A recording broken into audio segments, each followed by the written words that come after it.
All right. Think we're all good. I'll just pull up some background music and we should be good to go. I think this is a bit louder than normal. Yeah.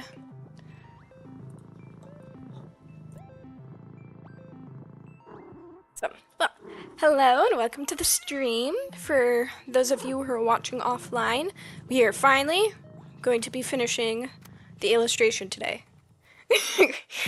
I say finally because we're finishing it no matter what.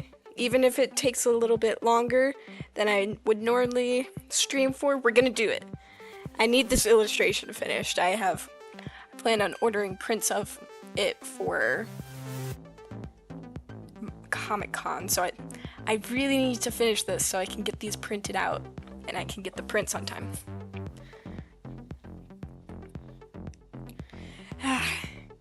I can't believe I started this illustration out. It's been at least a month, if not longer. I will be very excited to get it completely finished up. But, alright. I think this is fully black.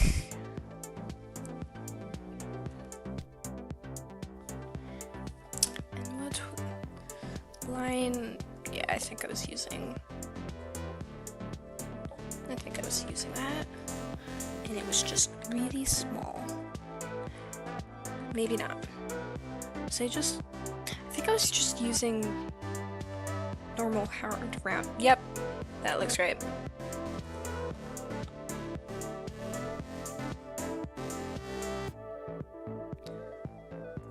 Okay. So first things first, we need to finish lining all of the people. And once we do that, we can color them in, add some birds, maybe some machinery on the roof, and we should be all good. We just have a couple minor things to finish, and it'll be fantastic.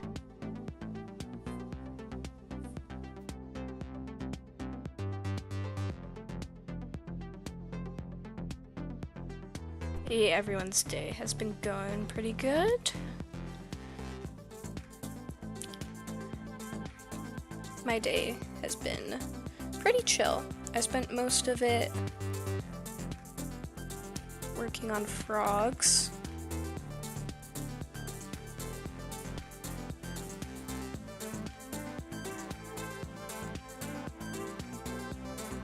I was sewing them closed and adding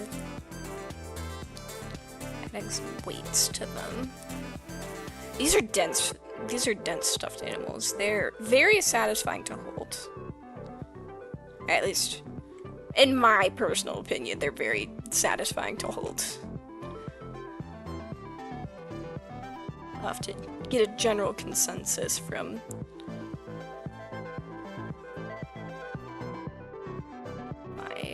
potential buyers. I get the feeling they're gonna be pretty happy with the amount of stuffing that I put into it.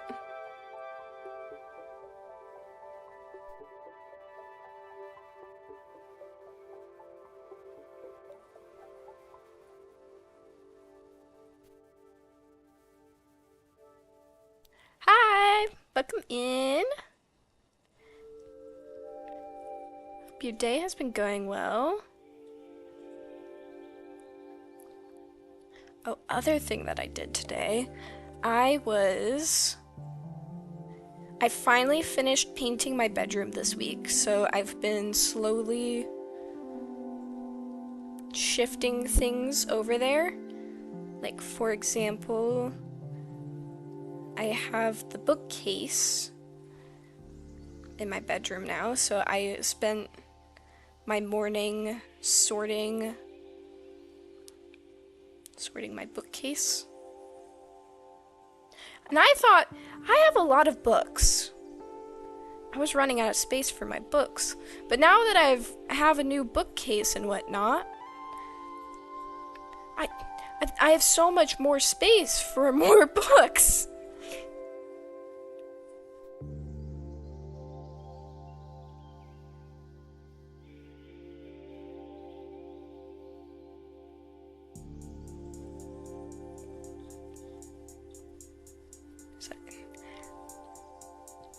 Not that I'm gonna go on a book buying spree, but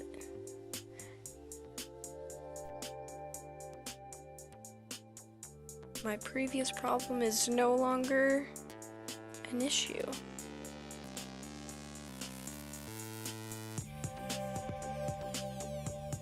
Which is nice. It was kind of annoying getting more books and then having nowhere to place them.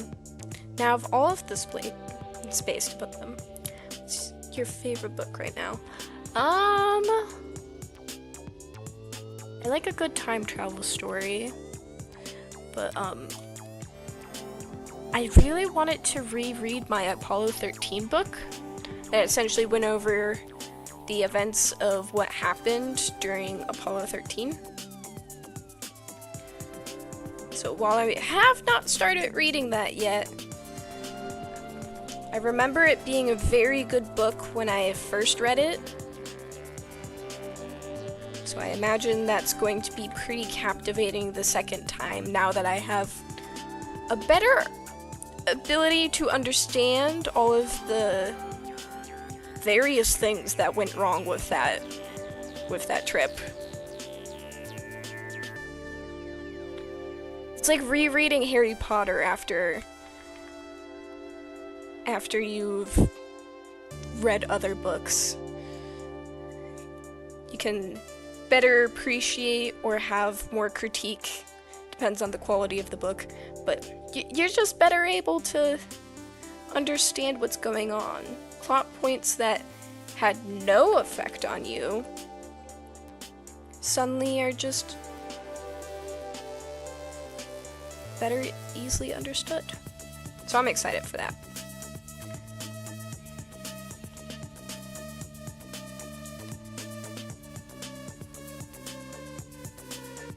Before that, I was going through a gardening book.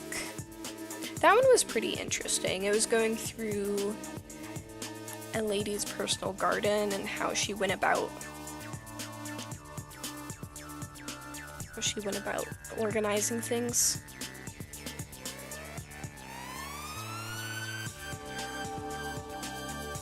I'm excited for the opportunity to try and transform the front yard of my dad's place.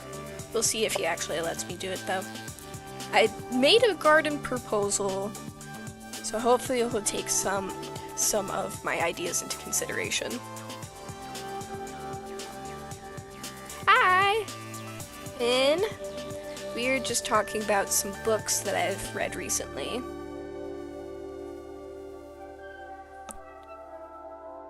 I just want to read. I haven't had a chance to dig into Apollo 13 yet because it was going to be essentially my reward for setting up my bookcase, though that in itself was kind of a reward enough. That was pretty satisfying to do. I have it sorted by genre because I don't have enough books to really have it all separated by author. Though I do have a couple repeat authors, most of them are not. I figured it would be better to just sort it by genre rather than alphabetically by author.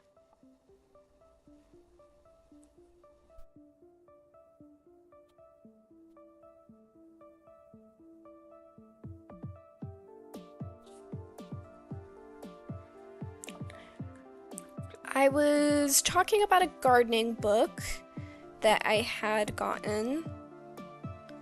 which was pretty cool to go through. And then I want to read Apollo 13 again, because it's been a couple years since I've actually read that book. So I think it'll be a nice refresher. Get to experience all of the terrible things that happened on that trip.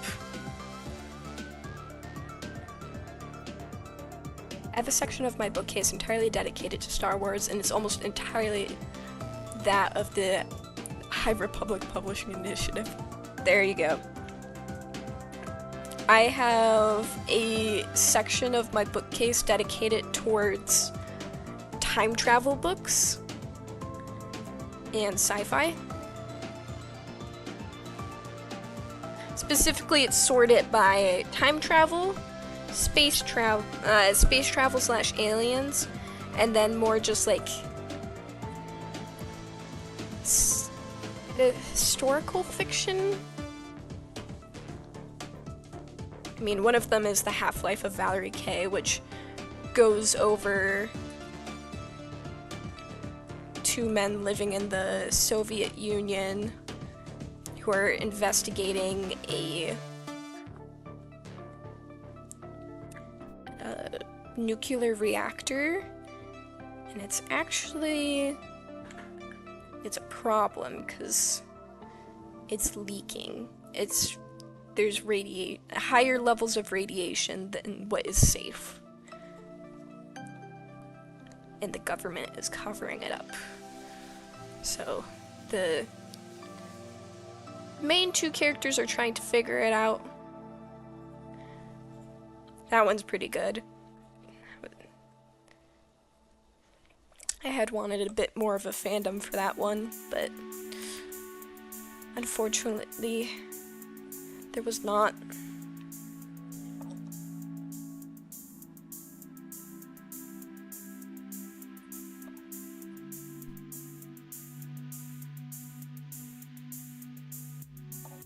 I feel like the head of this is a bit too long.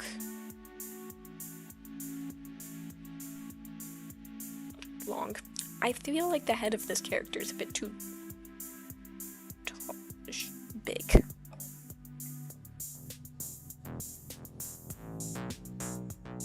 There we go.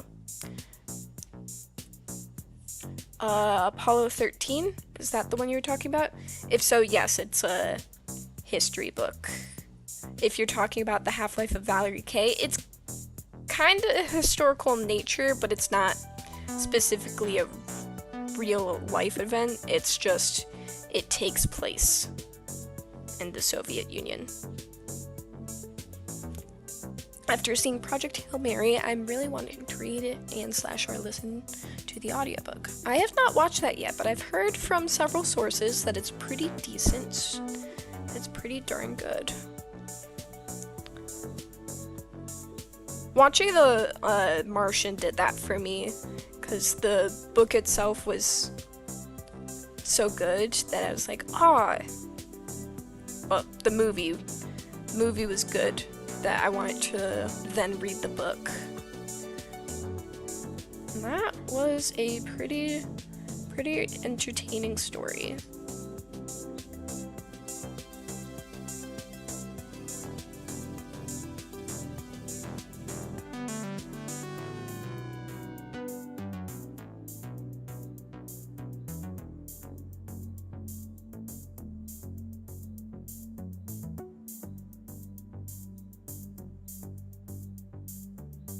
I even have a separate section on the bookcase dedicated towards picture books. I should collect some more of those.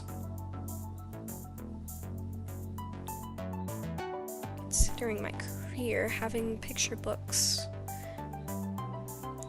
on hand is a great reference for making my own stories. Plus, there's just some really good picture books out there. It is indeed pretty darn good. I highly recommend. I'm also seeing a bit of a return to classic filmmaking, but not at all sacrificing visual beauty. Do you mean in terms of they did more practical effects in the movie? Or do you mean color-wise?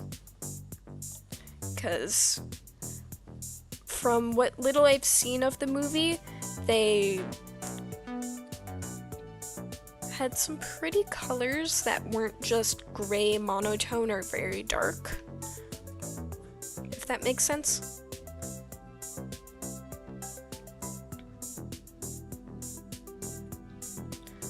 I feel like a lot of movies recently, or at least from the past decade, have been really dark and hard to see, and lacking in whimsical colors. Puppetry, practical effects, shooting miniatures, astrophotography, real sets. Ooh, that is nice.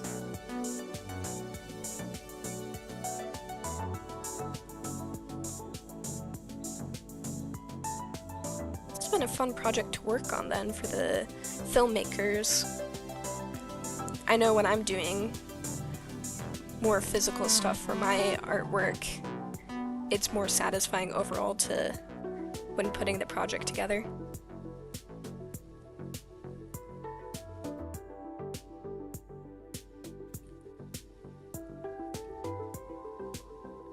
No green screen was used. Oh, nice.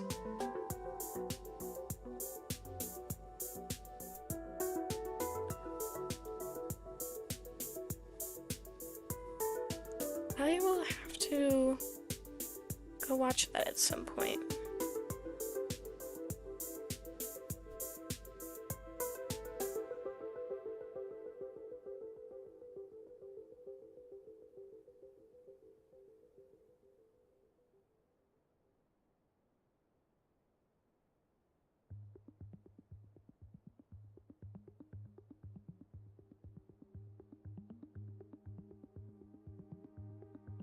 I went to go see Hopper.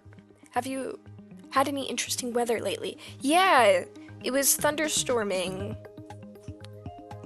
last night and raining pretty darn hard. So I don't know if I mentioned this before, but the house that my dad recently got is a project house. And one of the issues is there is leaking from either the deck or some sort of from the window, like it's not properly sealed. There's some sort of leakage. So my dad cut into the wall to try and get a better look at why it's leaking. And we haven't really had a great demonstration of it leaking. We just knew from the marks on the wall that it had at some point. And last night was a great example of the type of weather that we get leaks from. So that was fun.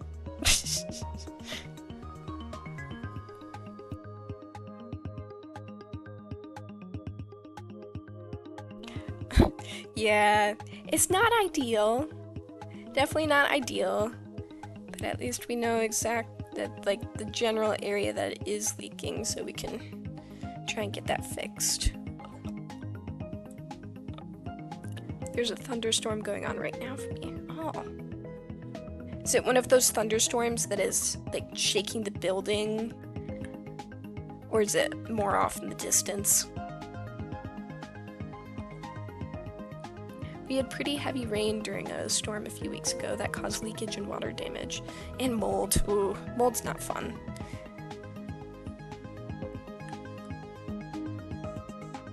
Hopefully it wasn't too much mold. It's pretty far away. Thunderstorms when they're like right on top of you are really fun, because you can actually feel them.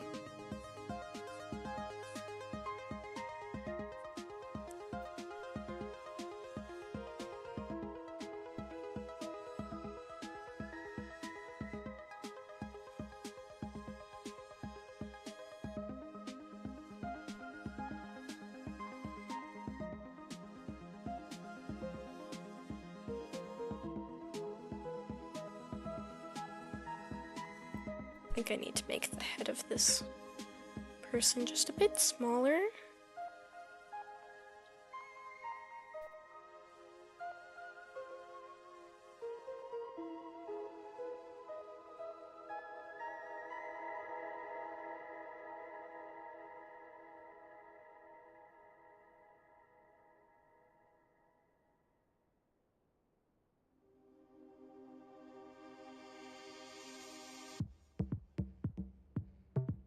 So over the weekend, I went to the movies and I saw Hoppers. That was pretty good. I was worried that they were going to go an odd direction for their climate message, because sometimes when films do a message about climate change or environmentalism, they either get like preachy about it or very surface level in a way that's not really helpful. But this one had an interesting take. They were definitely on a smaller scale, more focused on a single place and its importance to the character rather than this is like super bad for the environment. But then they also like brought in ideas of how public figures might try and augment the test data to get their way with building infrastructure.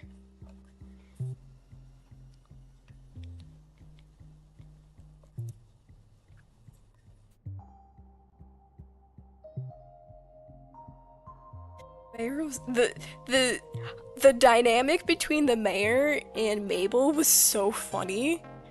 Just them constantly arguing with each other.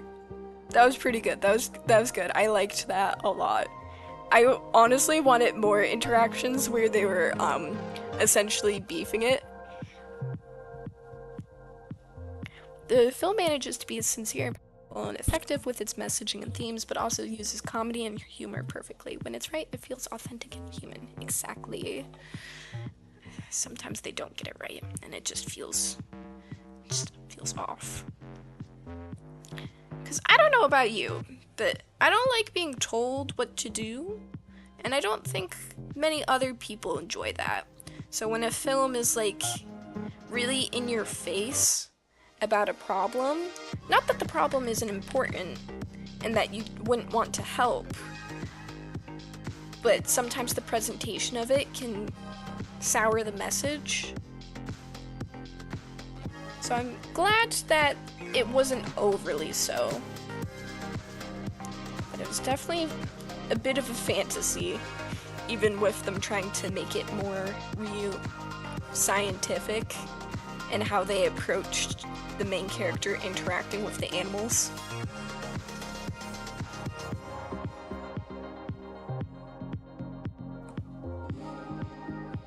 I've yet to see Hoppers, but I really would like to. Didn't know that harbors climate environmental messages and themes.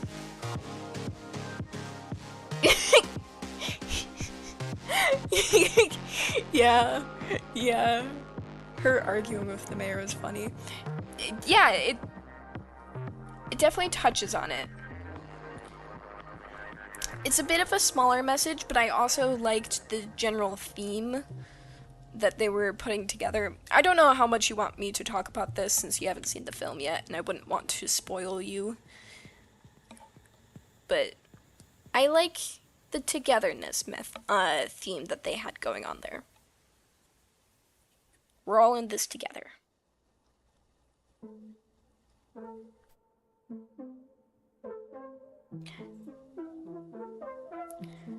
If you're planning on seeing in films at theaters, you might want to do so soon. It's been in theaters for about a month now, and I think the cycle of films being in theaters is shorter than it used to be.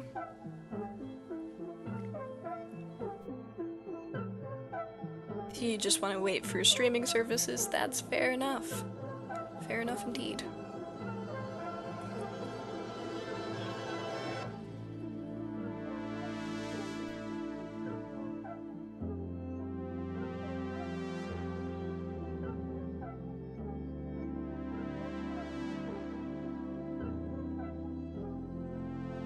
Oh, silly thing that happened over the weekend. Me and my friend, we're gonna go swimming on Sunday. But then we did we made a mistake again of not checking the schedule before actually committing to go and swim. So the pool wasn't even open. I just drove over there for no reason, only to have a man tell me, "Hey, unfortunately you can't go swimming, not today." And I was like, "Oh." Apparently they had some events going on.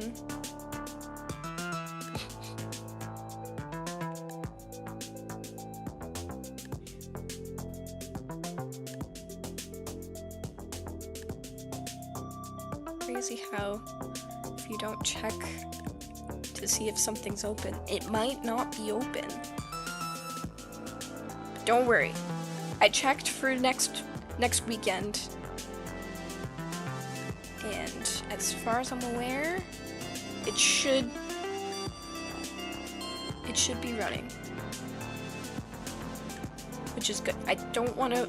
My friend lives so much farther from me. I can't keep accidentally forcing them to drive like a good half an hour if the place isn't even gonna be open.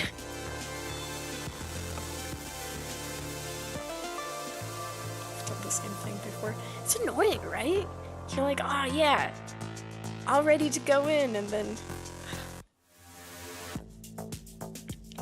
it's just betrayal.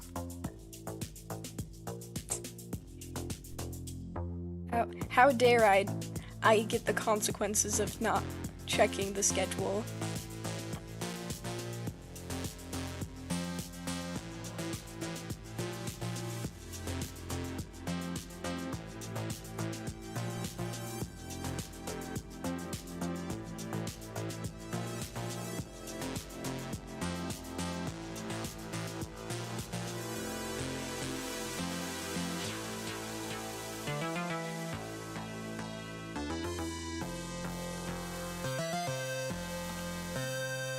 How's the music volume for you guys? It feels loud to me, but that just might just be me. Because I do have the desktop audio pushed down, so it's louder for me than it is for you.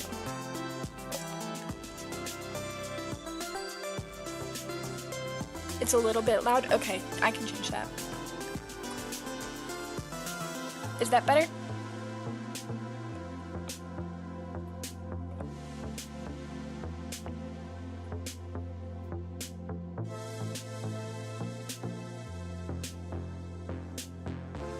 Music itself also having a lower moment.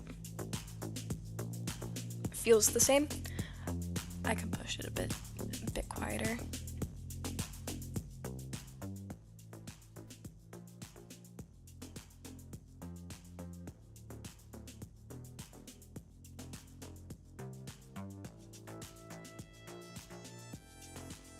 Project Hail Mary sounds kind of similar to Hoppers in that they both hold important themes of climate change, ecology, biodiversity, and I really appreciate that.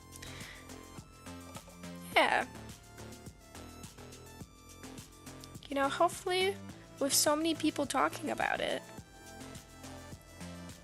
more things will be done to help improve the situation. Though, the people who really do need to hear the message are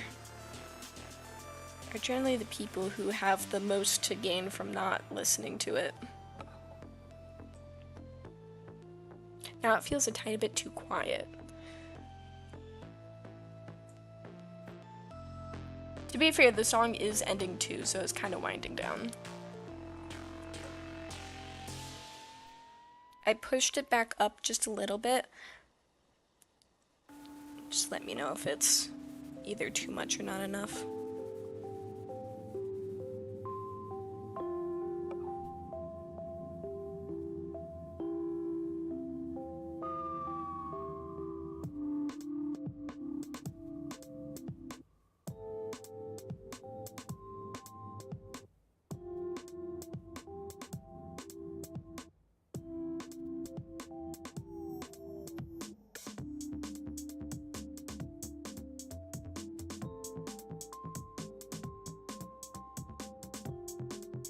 then over here, I don't know if you can see the tiny people that I'm drawing in, but I might be covering up the next one.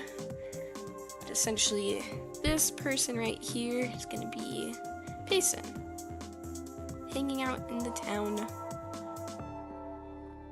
Not yet insane.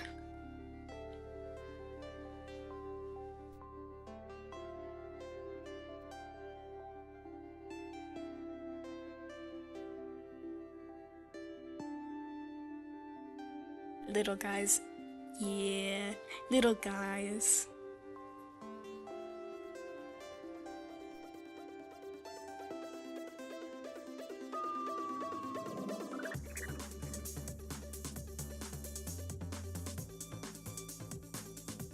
Perspective is so weird.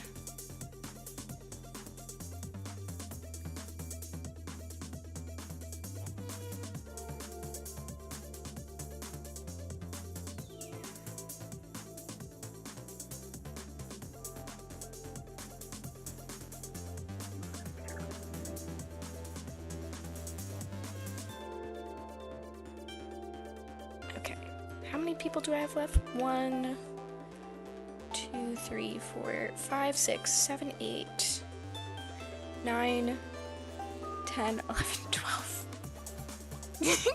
There's so many people. Is the girl in the middle of the street with the really dramatic posing walking your main character? Yeah, that's Lena.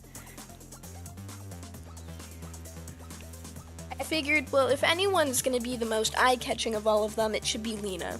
Granted, her clothing will also be pretty eye-catching, because she's gonna be the only one wearing pink and yellow. Everyone else will be wearing more muted colors. So she'll be eye-catching from that standpoint of 1, she's in the middle, 2, she has a dynamic posing, and 3, her coloring will be brighter than everyone else's.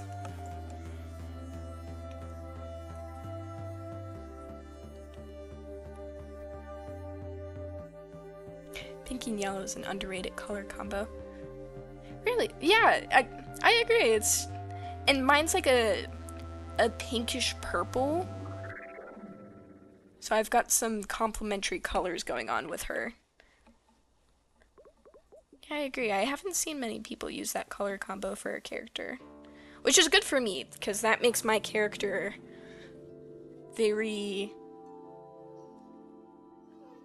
recognizable in terms of color scheme. You don't have some color characters you can just like have a very specific color for their. It's like Pikachu. You just need the black, yellow, and the red cheeks, and you know that's Pikachu. And Mario, you pair the red and the blue with like tiny touches of yellow, and you go, yeah, that's Mario. Especially if there's a green, blue, and touch yellow next to it. I think Shrek would also be a pretty recognizable color scheme.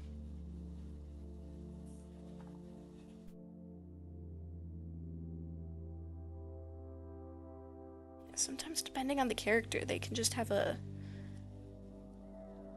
be very identifiable.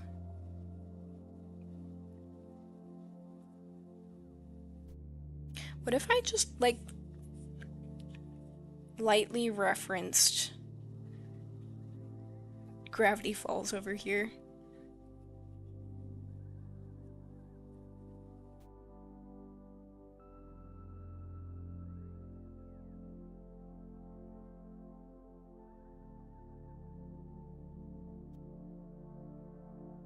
You mentioned Mario on YouTube. Time to be sued by Nintendo. Oh boy. I feel like if they were suing people just based off of their brand being mentioned, they would be having a bigger issue than a YouTuber who has less than 5,000 subscribers.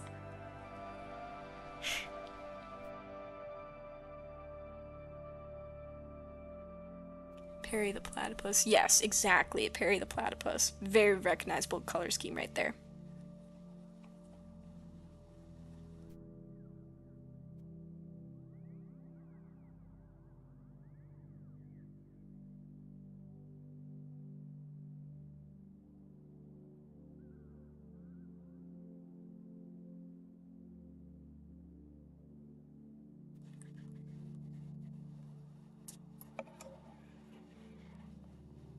bird person?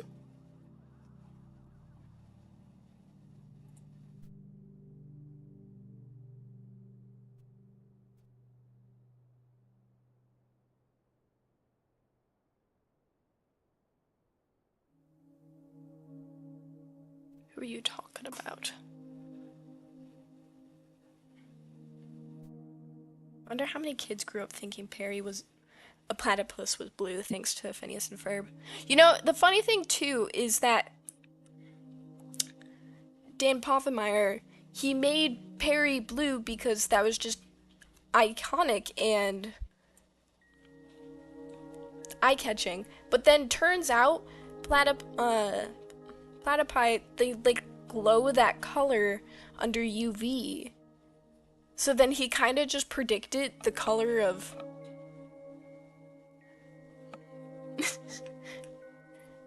their coloring, which I think is very funny. Definitely grew up thinking platypus were teal. I personally did not, mostly because I knew that that color was very uncommon in nature. But I can understand the confusion, because sometimes the world is very weird. Like, there's some animals that are like bizarrely colored.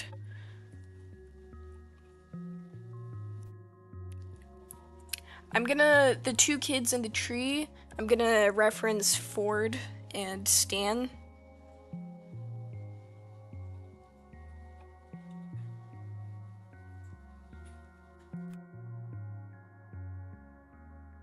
They're like baby versions of them, so it's not like super obvious.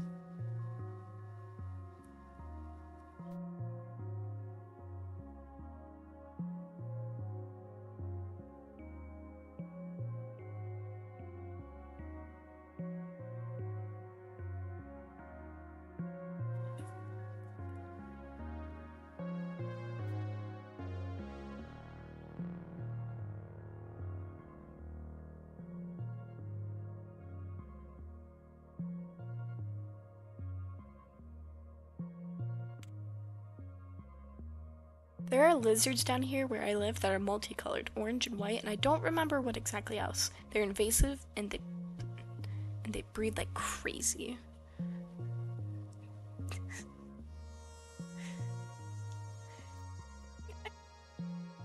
if they breed like crazy.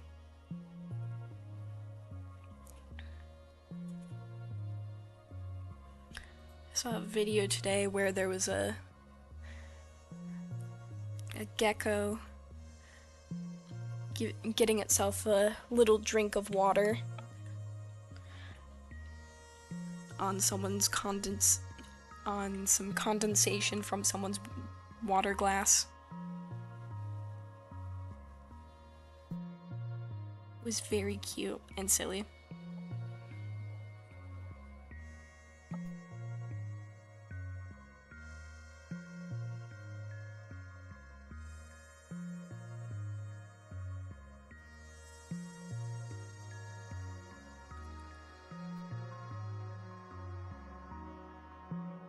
This is such an awkward pose. I feel like I'm doing it wrong. And also his head's so big.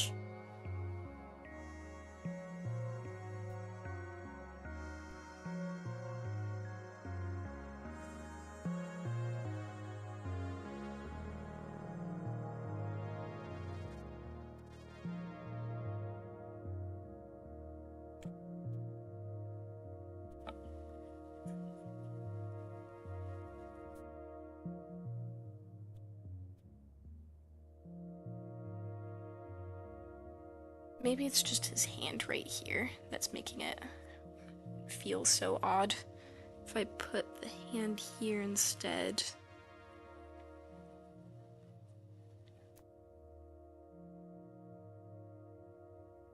Maybe it'll blend in a bit better over there then.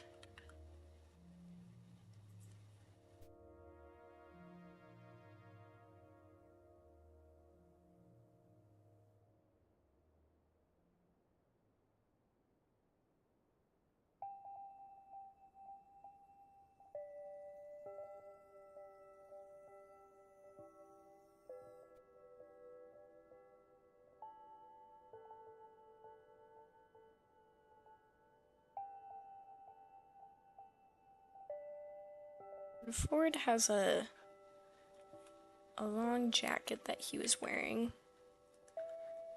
Or not a long jacket, but he was wearing this thick jacket that kind of looks like an aviator jacket in the summer. What? Wasn't he hot?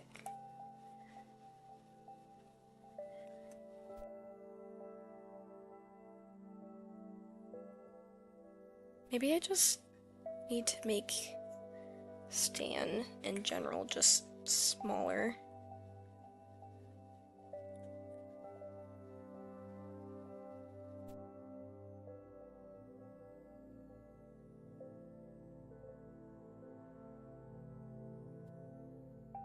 There we go, I think that's a bit better. The story premise for When It Rains is kind of reminding me of The Little Prince. That's fair. I do focus on the idea of enjoying your childhood in it, so that makes sense.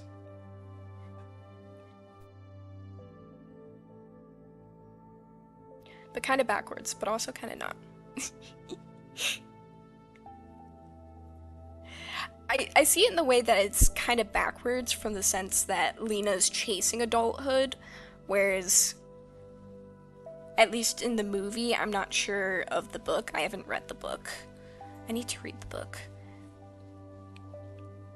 But I'm pretty sure the girl is being essentially fed adulthood and she wants to retain whimsy.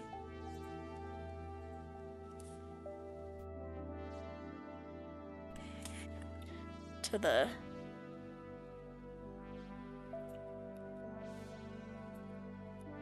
dislike of her mother.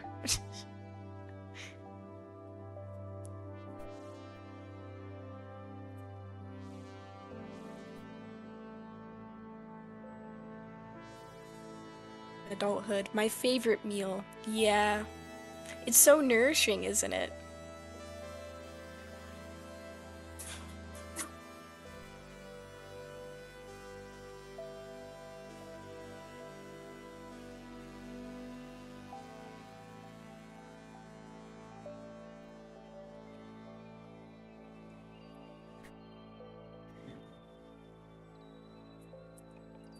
I love accidentally pressing on the eraser. Hi.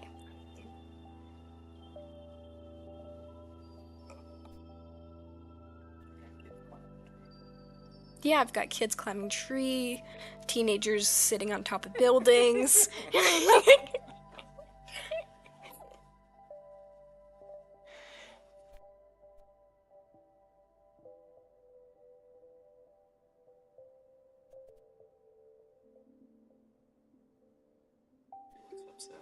Yeah, she's complaining and ranting about something.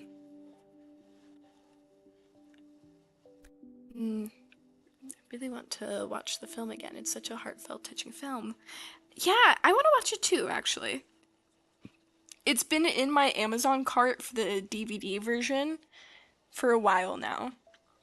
At some point, I think I'll need to bite the bullet and actually purchase the DVD. I'm not even sure where it's streaming at the moment. If it's still on Netflix or if it's somewhere else.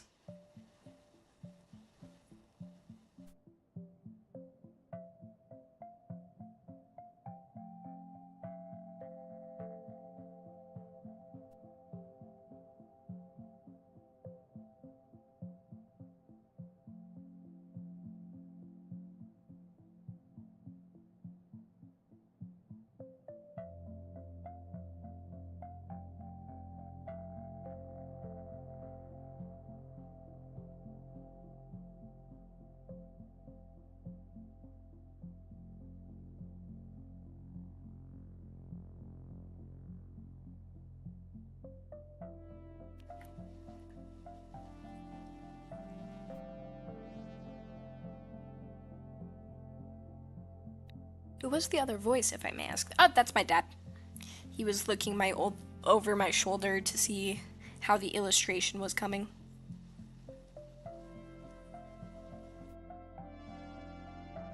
You share an office space, so he's been here the entire time. You just, didn't know about it because he was working on his own thing.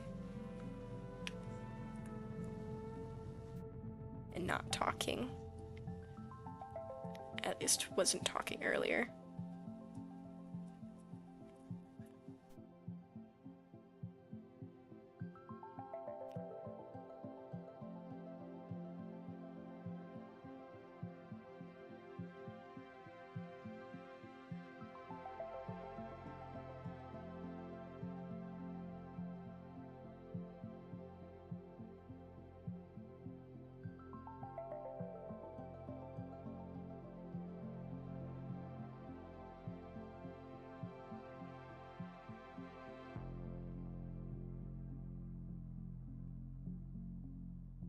This leg is so much fun. My chat says hi. Padre. I think he has his headphones in.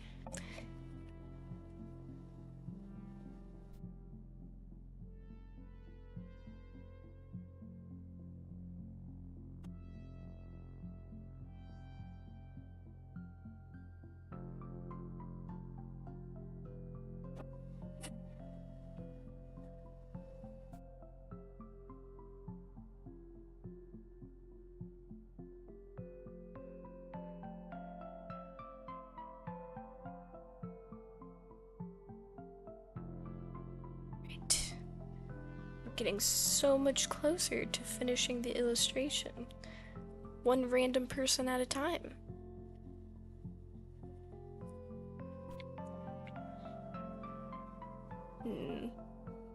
I have no idea what outfit to give this person. Hi Ruth! Welcome to the stream!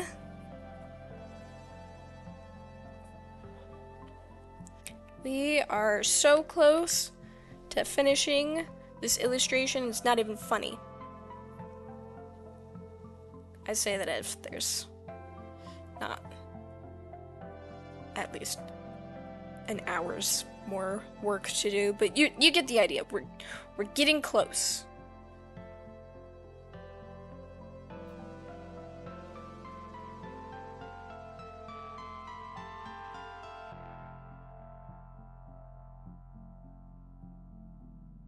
I finally caught a stream. Yeah, welcome in.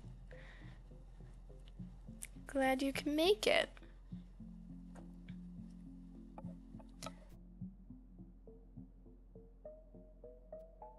Yeah, sorry about not being able to stream on the weekends, but I found myself very busy on the weekends.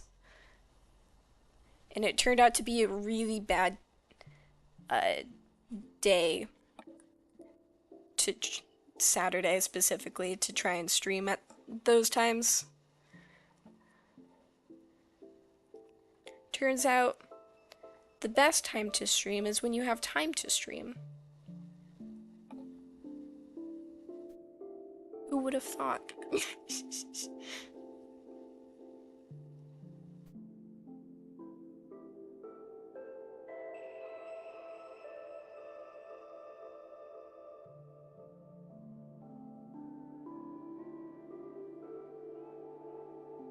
Absolutely no problem.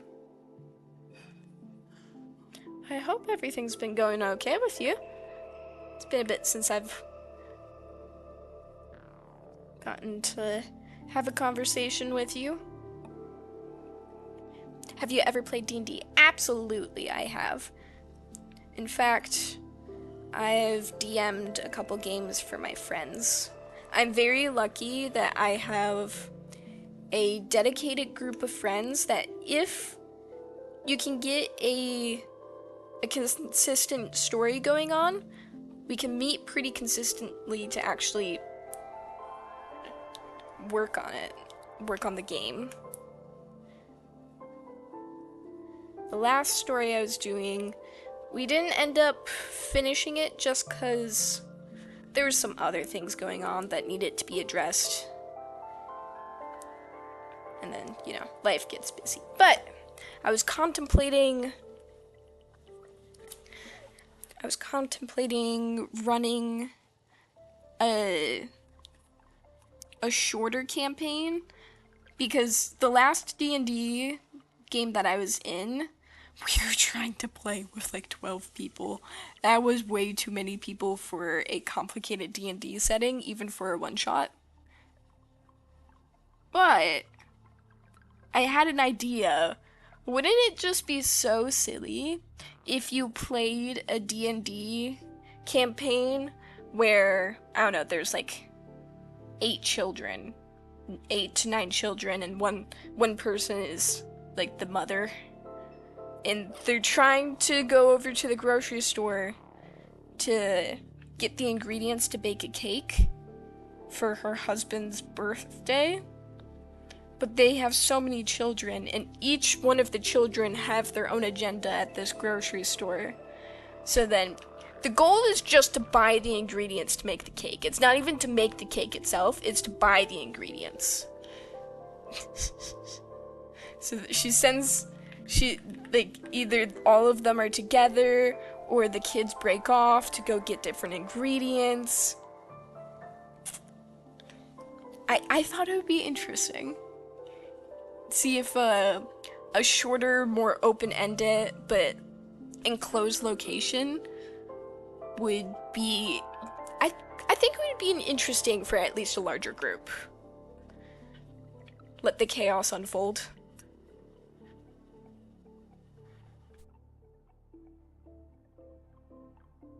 It sounds like such a fun and chaotic idea. Oh my gosh, I adore that. That sounds so fun. That's what I thought, especially with my friends. My friends are so chaotic. I thought you meant in real life children. No. I want 20-somethings to pretend to be children with agendas. Though, having actual children do it would be interesting. I'm talking about people who know how annoying it is and know exactly what grinds the gears of adults. How fun. I've been wanting to for years, but I've never really gotten the chance before, other than a 3 to 5 session. Hard to call them a campaign even. Yeah, it can be hard finding a group to consistently work with. Have I watched the Gigs D&D? I have not. I've seen it around before, so I've wanted to. I just haven't gotten the opportunity yet. But I definitely want to at some point.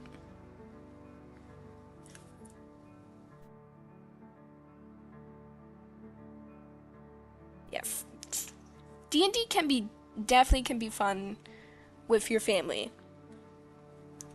as long as they're, you know, chill with it. Some may not understand the concepts. Like, you know how some party games, like, there's this game called Things,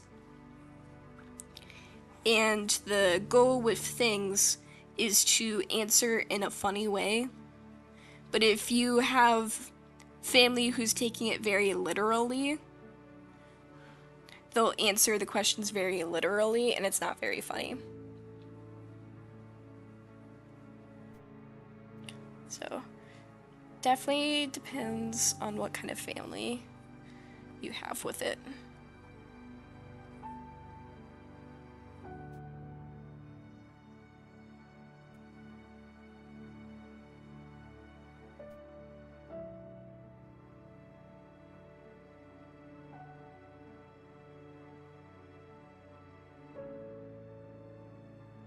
Geeks D&D is so good as a podcast. If you get the chances, it's such a joy to watch unfold every time.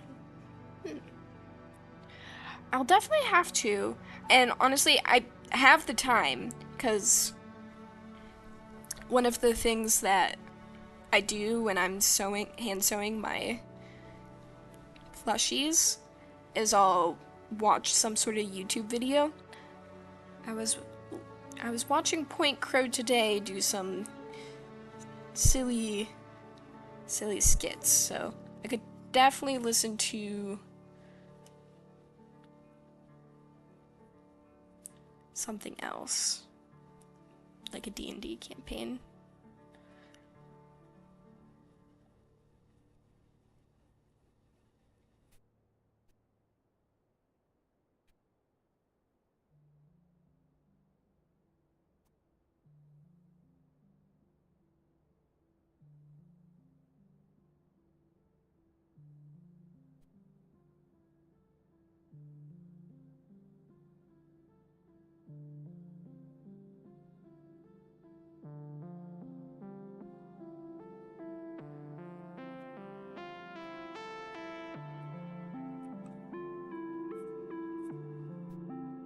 Okay, I think...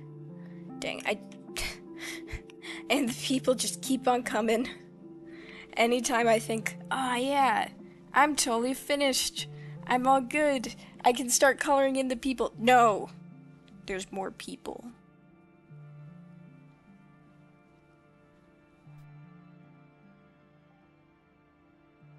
I can't escape. There's so many people to capture.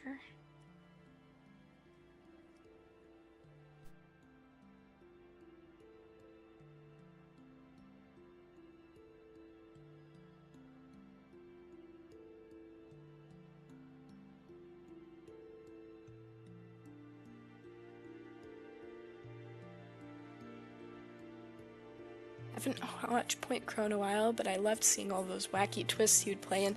Yeah, one of the ones I watched today was him deciding, I'm going to beat the game without leveling up my Pokemon once. There was more nonsense involved with that than I thought there was. It kind of reminded me of how I went about trying to beat the Elite Four while using Kricketune as a pivotal member in my team.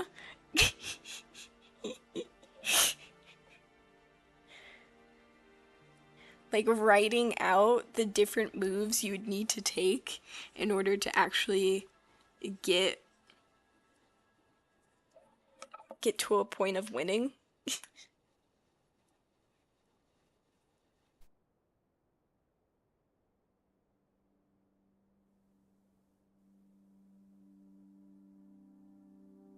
It took him like 30 hours at the very least.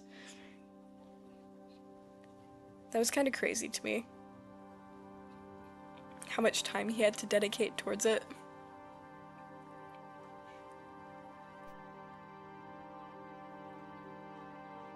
I've been listening to an actual play podcast for 2 or 3 years now, and every new episode just makes me want to play D&D or Star Wars even more.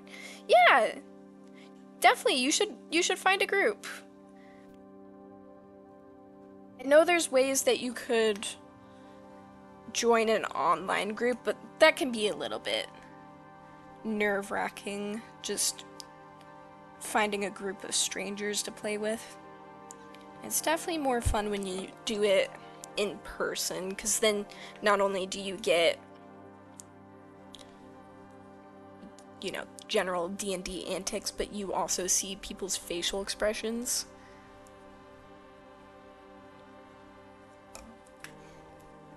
I'm in an online group right now, and it's been amazing. That's possible. I thought at some point the game might force your Pokemon to level up.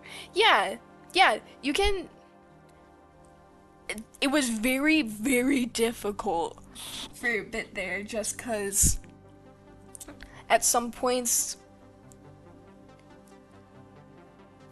it's like trying to give you a bunch of levels to help you with the Elite Four, and then the Elite Four itself just had so many points attached to it. It was kind of ridiculous. He had to catch like 3 different legendary Pokemon because they had such a wide amount of XP needed to level up that he was able to use that to take the hit of the amount of XP that was given. But then also he figured out that if you self-destructed your Pokemon, that it wouldn't take the XP because it died. It passed out. So that meant it didn't get XP for beating the Pokemon. So then that was essentially a way to lower the amount of XP given out.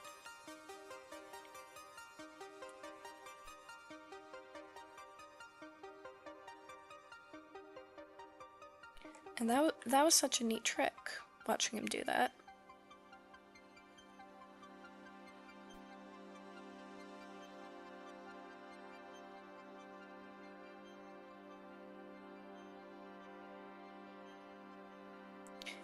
Though, with how long it took him to do it, It was definitely a challenge. The game, it like gives you all the opportunities you would ever want in your life to level up. I don't think they were expecting many, if any, people to actually not want to.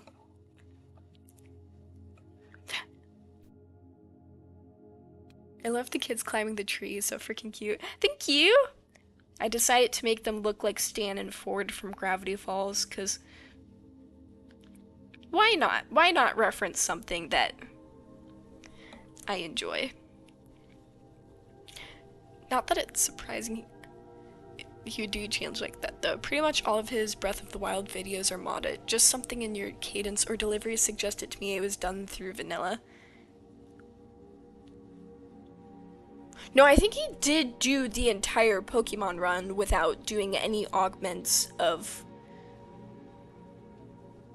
Like, I think it was fully vanilla. The only thing that he utilized that wouldn't have really been used in the game was save areas. No, I think he did that entire thing. I'm mixing two different videos in my head, but he did that entire thing in vanilla.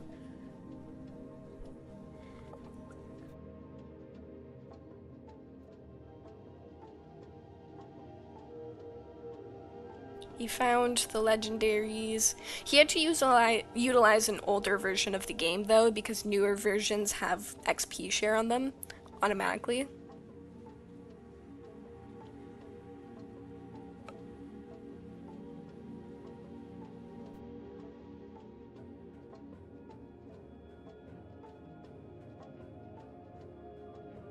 Gravity Falls is so good. I wish I had tried harder to solve the puzzles on my first watch through. For me, it was fun enough to watch other people try and solve the puzzles, because I was young enough at the time, at least at first, that trying to solve the puzzles, I wouldn't even had known what to look for. As I got older, I probably could have solved it, but I had fun watching other people solve the puzzles.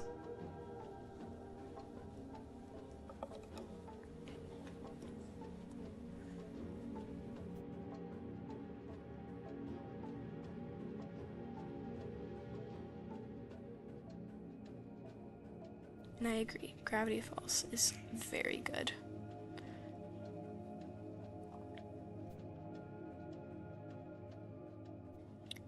If you're looking for what kind of tone I want to approach with the humor in my story, Gravity Falls and The Owl House are two inspirations for how I would want the delivery. It wouldn't be exactly the same, but I think they're close enough in comparison to give you an idea of what I want it to look like, kind of sound like.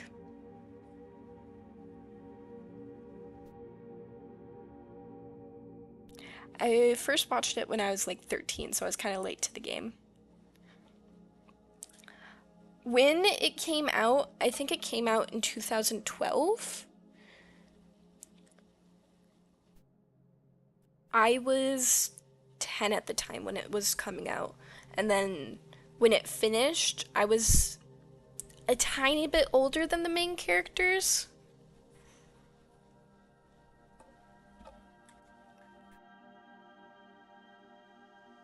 I watched that thing as it came out.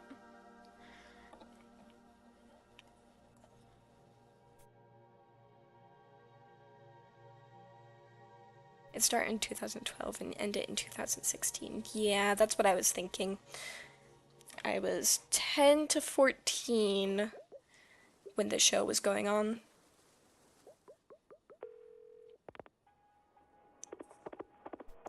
I only watched it 3 years ago because my brother recommended it to me.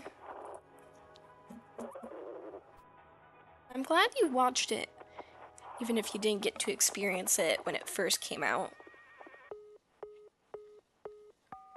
There's definitely something to watching a show, like a good cartoon show as it's coming out. The anticipation, while annoying at the time, is also it helps build up the hype for the show. I also miss the Owl House, which is why I'm so excited for the graphic novel that's coming out soon. Relatively soon. When is that coming out? Owl House.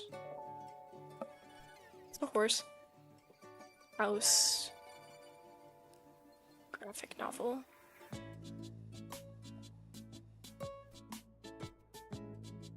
Did you guys like Over the Garden Wall? I absolutely adored it. Yeah, I love Over the Garden Wall. I found it over family vacation and then proceeded to make my dad watch it with me.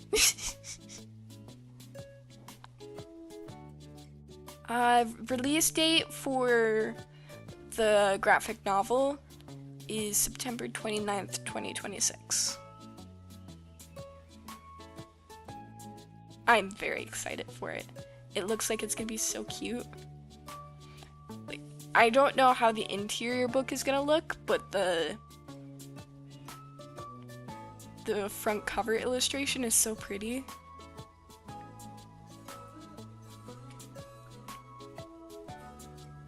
I haven't seen Over the Garden Wall in maybe 10 years. Oh gosh.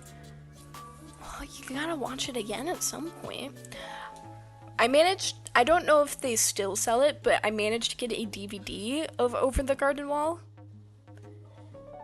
And I'm so happy to have that. I just, need to have the DVD player connected to the TV so I can actually watch it again.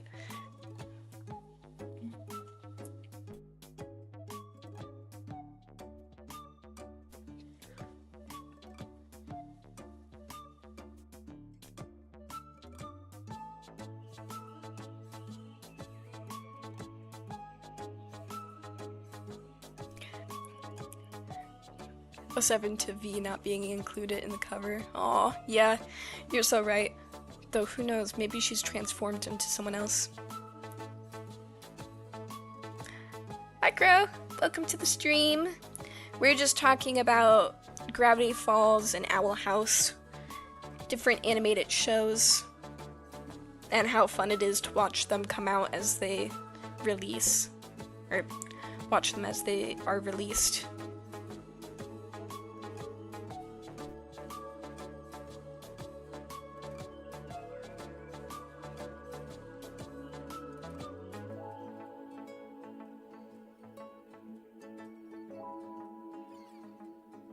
We're going to finish this illustration today. I might just have to spend a bit longer on it, but it's going to get finished. I need to finish it. You are here.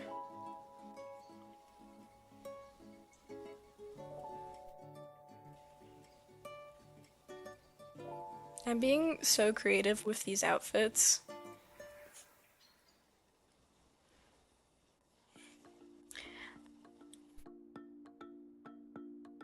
Just got chills or something for a moment at the start of the music track, as it reminded me a lot of the music of Splatoon 2's Octo expansion. Oh, interesting. I haven't played the Octo expansion, so I wouldn't know exactly what you're talking about, but makes sense. I heard the Octo expansion was really good.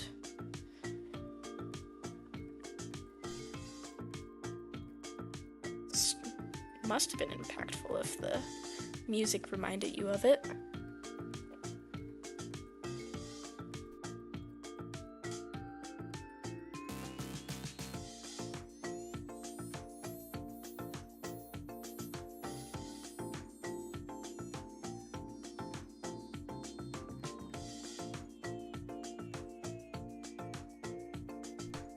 Just needs to be a touch bit smaller.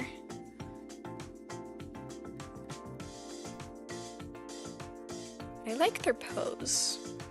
I like how I did that.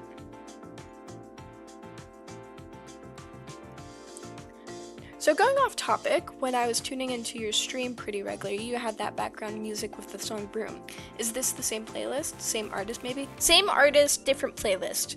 I figured we could switch things up, have a slightly more upbeat music, music track.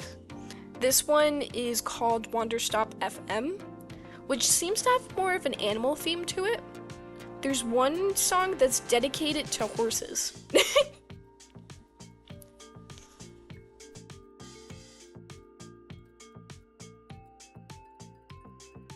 I need to pull up the old illustration. How did these characters look?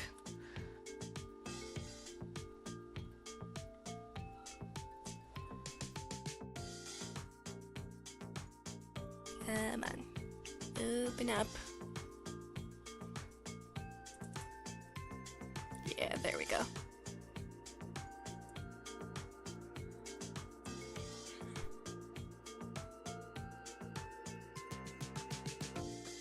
And I'm covering up my stream chat. That's not helpful, actually.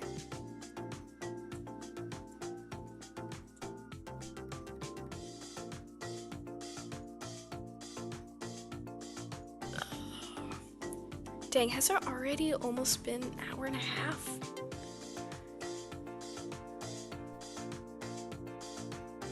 Lining all these characters would take so long.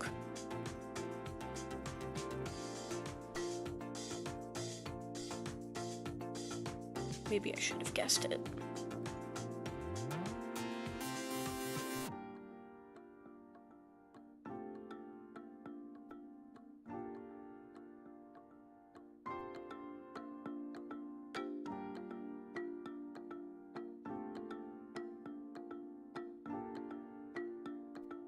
I think it's just these two over here.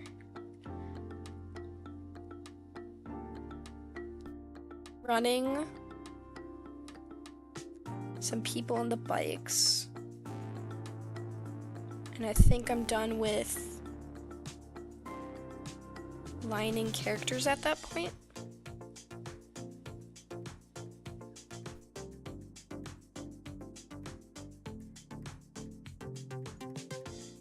Anyway.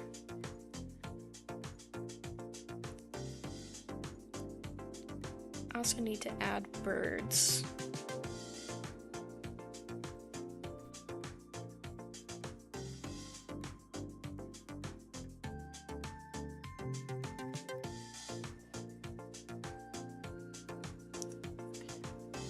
A fandom community doesn't get to build or form without the anticipation, speculation, time to think about and ponder, react and respond. The slow burn storytelling throughout the weeks from multiple POVs is... I assume you're going to continue with that, so I won't comment too much.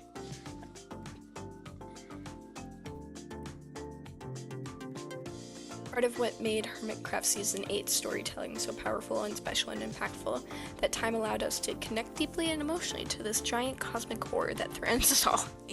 Exactly. I think shows that put all of their episodes out at once suffer a bit from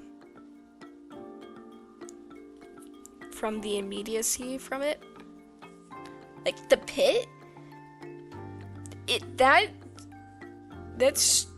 that show has so much hype and speculation and fan art around it just because the fandom is given time to actually form. And because everyone's about in the same boat from where the story is taking place, we all get to think about it. And rather than it being a rush to consume it as quickly as possible so you don't get spoiled, you have an opportunity to just take a moment and enjoy it as it is, slowly.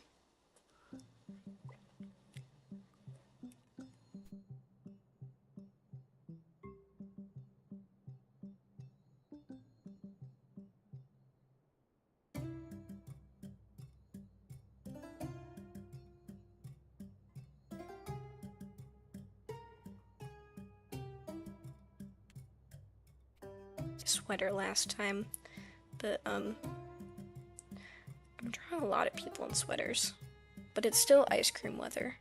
To be honest though, it's always ice cream weather.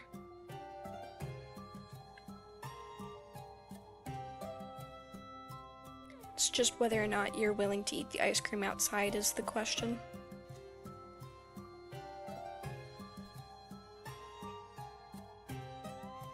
Oh! Pickles. Some of my first memories that come to mind when thinking of the Owl House or Hermitcraft Season 8 is the theories and speculations and ideas I had of my own. Yeah.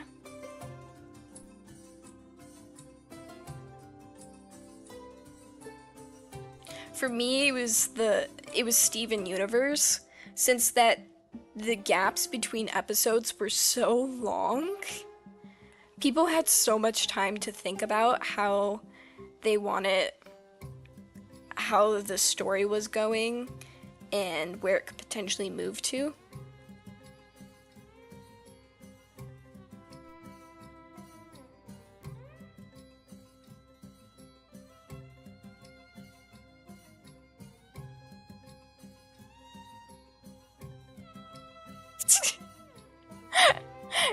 My dad was in the kitchen doing something, no idea what he was doing, until he popped in later into the doorway and he was holding a jar.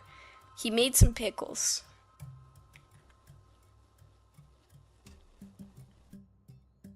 They're honestly pretty easy to make. And we were just talking about the fact that we didn't have any. So it'll be nice to have some pickles for things to eat later.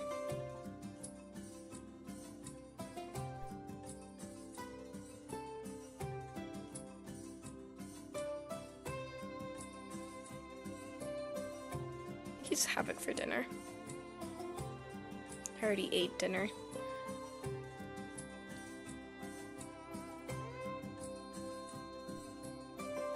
There's not any leftovers in the fridge, so he's gonna have to make something.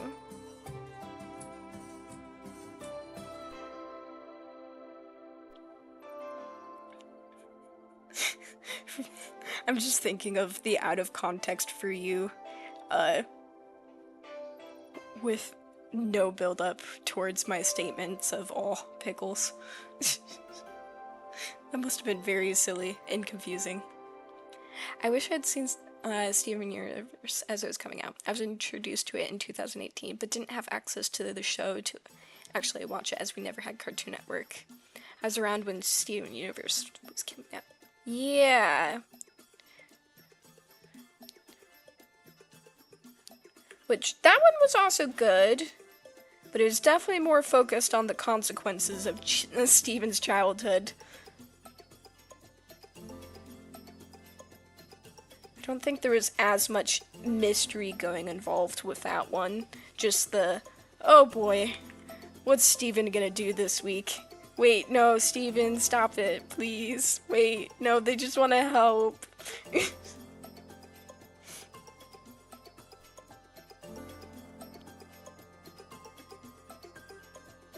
Sometimes I eat pickles for dinner. Just pickles. I can... interesting. Like... I guess it would just depend on how hungry I am. I don't think I would personally be able to just have pickles for a meal, but they are very tasty.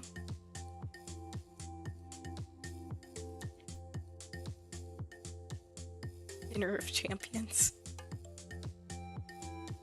Yeah, I'm currently just getting ready for bed, and suddenly I hear that.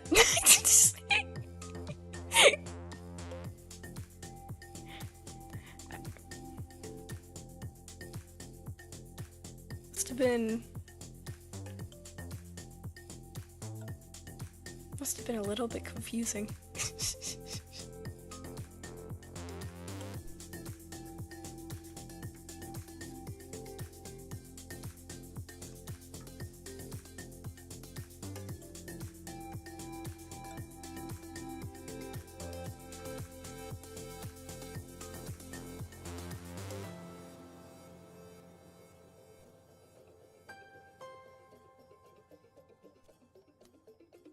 I just want to get these people done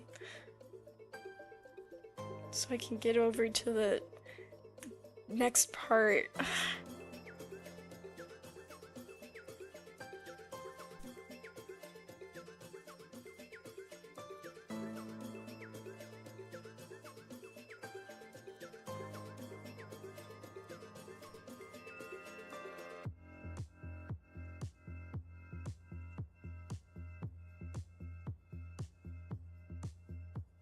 This is taking me longer than I thought it would.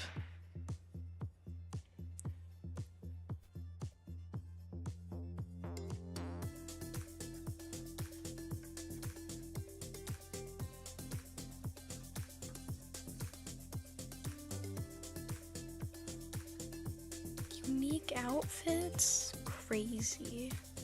How about the 7th person wearing a sweater? This one's slightly different because it's not a sweater, it's a sweatshirt.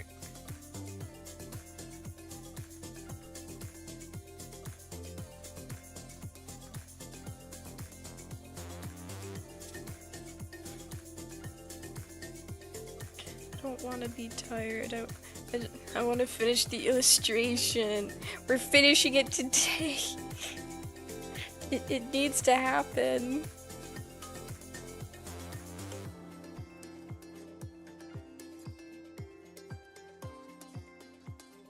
If I'm tired, that means I'm not going to talk. And if I'm not talking, that's not an interesting stream.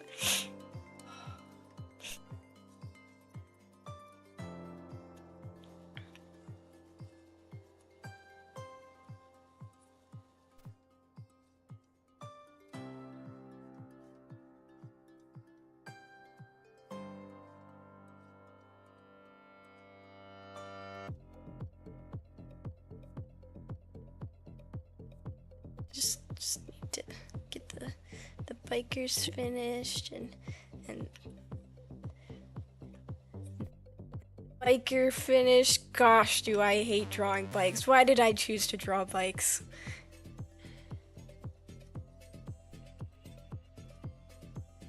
I think I had a hard time connecting with the future as I've been blocking out uncomfortable experiences of my own, which was exactly what the season was warning about, the effects of doing so. Yeah, it's hard approaching difficult feelings like that, especially when everyone else seems to be doing better and you're not. That sucks.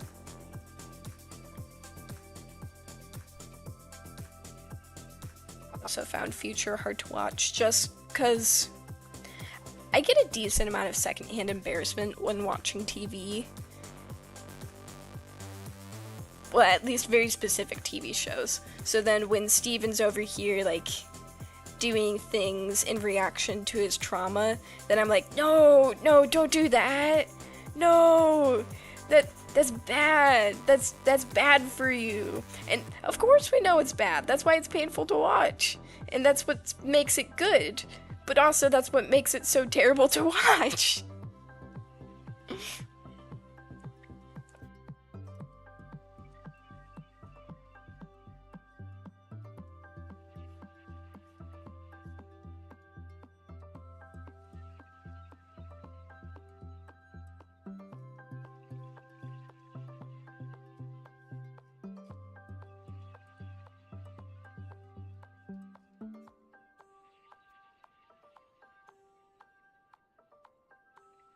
Yeah, a bit of it was secondhand embarrassment. Exactly. Yeah.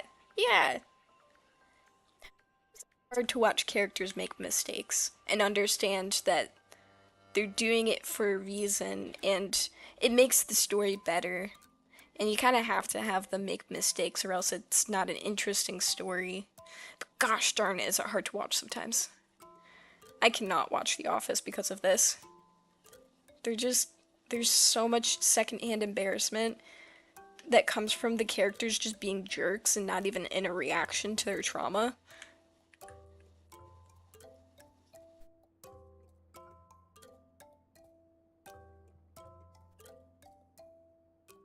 Specifically, it's a lot of just Michael being Michael.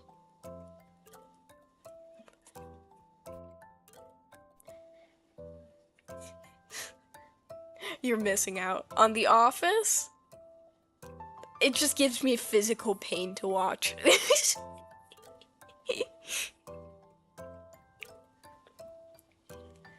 Bikes are one of my favorite things to draw, along with buildings and people. I'm getting better at drawing buildings and people, but it's definitely something that I have to consciously work on. Because if I don't consciously work on it, I just draw characters.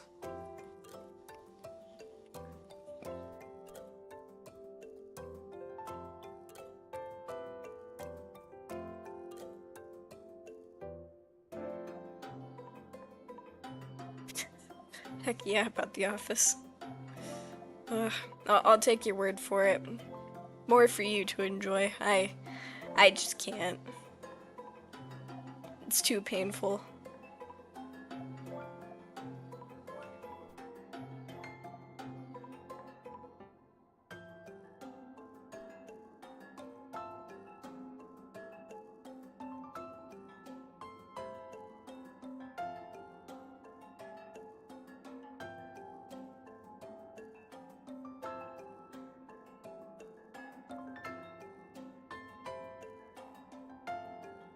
My low effort people off in the distance. And then I can do some low effort people off in the distance.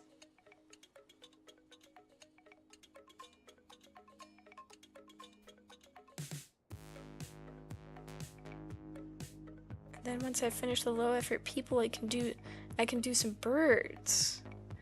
Won't that be fun?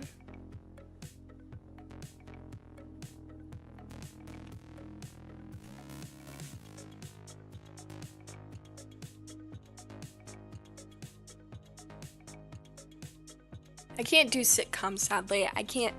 Don't find them enjoyable or engaging, or actually funny, as that's the main premise. It always feels too forced. Like, every line must be a punchline. Especially when they have the laugh track. Or their storylines highly rely on things being dramatic.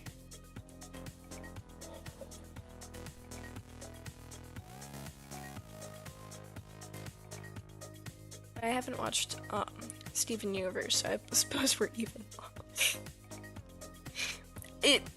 I can understand. It was definitely, the first season was setting up the characters. So unless you found the characters to be super engaging, Steven as a kid with no experience, he at times was pretty annoying. Like, I don't think my mom was too enthused with my choice of show at first because she found the main character annoying. But that's what the first season's for. Introducing the character at their most innocent, their most annoying, before they have any growth at all. And then it's all the more satisfying watching them change and grow into a different person because you met them at the before. That's why kids are always used as the main characters for these type of things.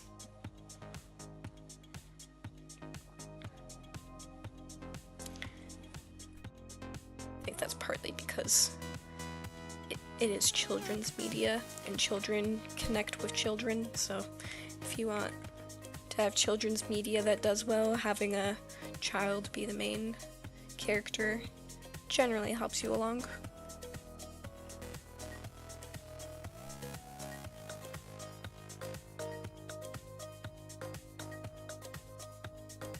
Much about it either. I never gave it a chance. I don't know why, because 10-year-old me lived for those kind of shows. Do you know more about it now, or is it still a case of you don't really know what the show is about?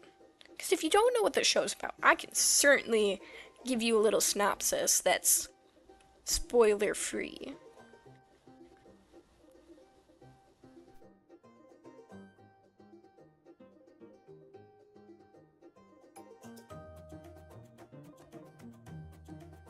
I have no idea what it's about. Alright, so there is a alien race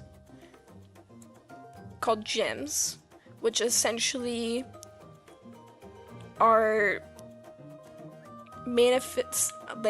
light manifested, like a light projection. Anyway, they're aliens who aren't human and have magical powers because they're manifestation of light. And so Steven is half gem, half human, which means the gyms aren't really quite sure how to help Steven or how his powers work because there's never been anything like him before. And he wants to help the Crystal Gems out with their missions because they're out fighting monsters and saving the day and being saviors to humanity. And he wants to help them. But they're concerned because he's a tiny child who's pretty naive, mostly due to how they helped raise him, but he doesn't know much about the world, so they're hesitant to have him help out. So a lot of the first season is focused on him trying to convince the gems on how much more responsible he is than he used to be. And then as the show goes along, he gathers more responsibilities, helps out more people, learns about the gem kind race, and why exactly there's not been much contact between the two of them, or at least the gems that live on Earth and the gems that live out in space. He learns a bit about why they're not connected.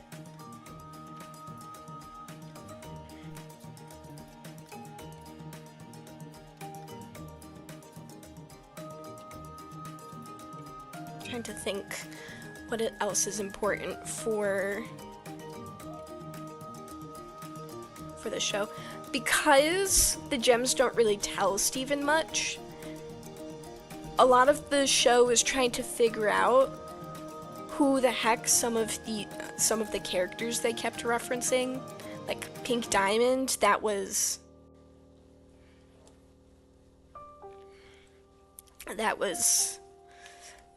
a big mystery amongst people. So hopefully you didn't get spoiled on that, because that was a big reveal when we finally figured out who the heck Pink Diamond was as a character.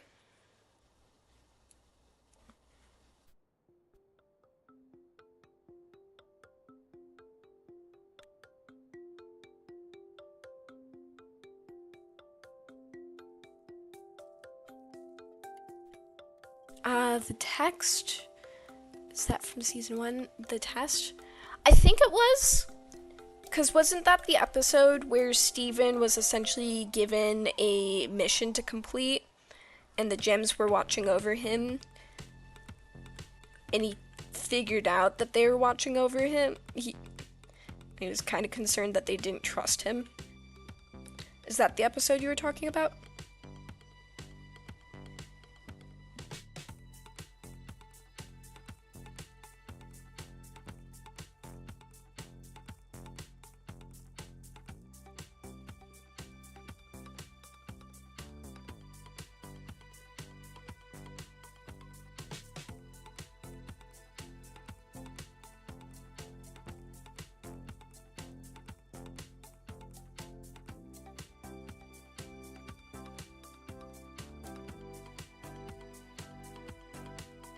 You know, while we're talking about Steven Universe, I incidentally remembered that one of the episodes is called When It Rains. I didn't remember this at the time when I was actually, naming my show, but one of the episodes is called When It Rains, and it's focused on Peridot learning a bit more about the Earth and how to enjoy some of the smaller moments, which I think is a little bit one of the themes that I have going on in my show. Enjoying the smaller moments and learning to take things as they take things in and enjoy the moment rather than being so focused on rushing to the next. Yes, one of the rooms that had been made to be passable no matter what, so you wouldn't feel bad about making mistakes. Yeah, that one. I was trying to state it a little bit more plainly so that it wouldn't necessarily spoil the premise of the show episode. Oh, do you think that may have been subliminal influence upon the naming of the show? Maybe. It could have been. I just know that When It Rains is a great title, and hopefully I don't run into any issues with an episode being a similar name to, or the same name as a whole show title. Because I would really hate to have to change the name of my show.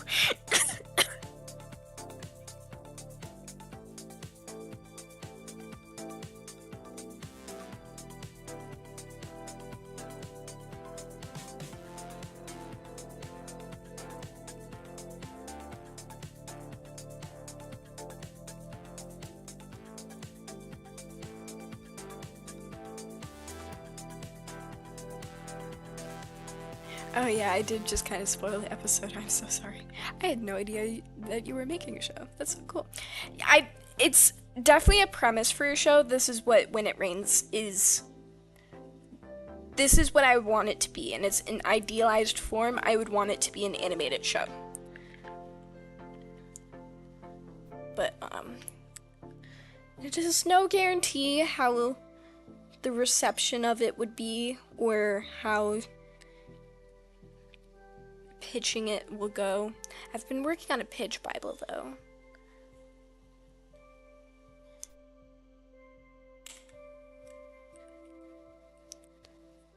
Yes.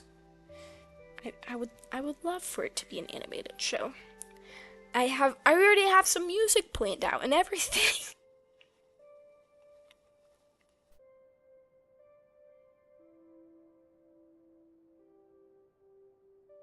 Alright, I've got some birds. I've got a lot of people. I'm trying to think if there's any other small details that I should add.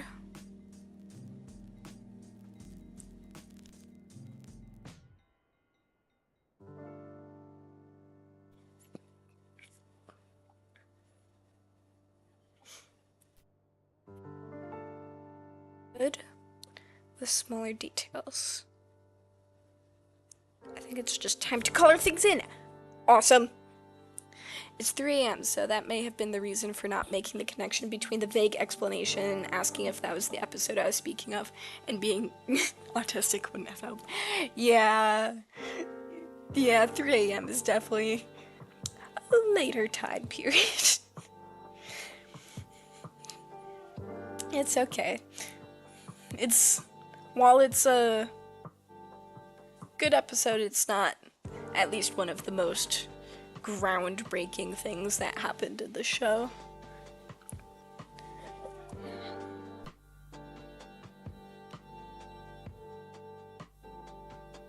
Okay. Let's color in all these darn characters.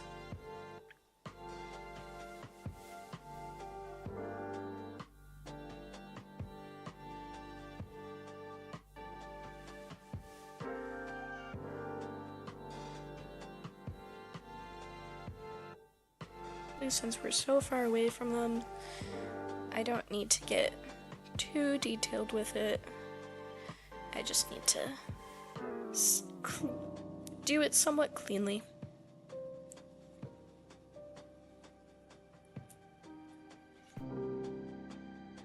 Thank you so much for being willing to stay up until 3 a.m. to watch the stream. That's definitely late. I hope you don't have too many things planned for at least the early morning tomorrow. It would suck to be tired.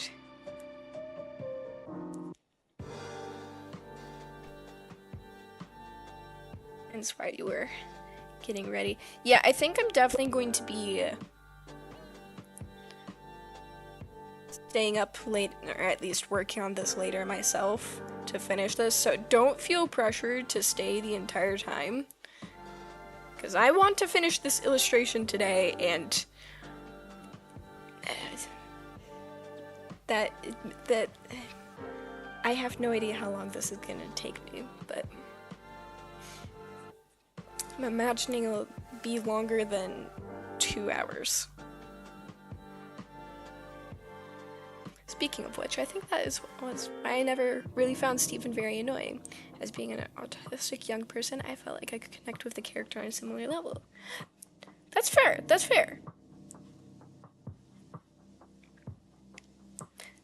I think I personally just found him annoying because I think at the point of when the show was released, for me, I was older than him, and then the kids in my class who behaved like that tended to just not make me mad, but like make me confused, because I didn't quite understand the need to grab attention like that. But it's definitely just how people are raised differently and their different energy levels, because dang, it's kind of crazy sometimes that we expect them to sit still for so long.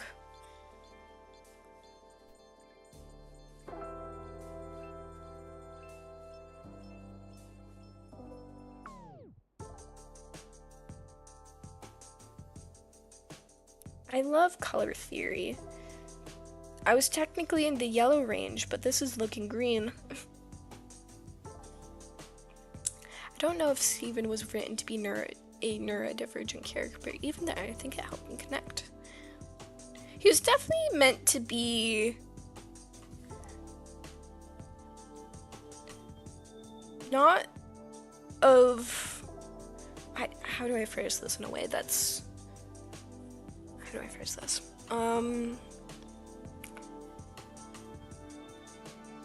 I think him being slightly neurodivergent would make sense, but I don't know if that was specifically because of his mindset or just how atypically he was raised. I think Rebecca Sugar made it I think she made it vague on purpose. Why is my stream status poor? OBS seems to be fine. Why is YouTube having issues?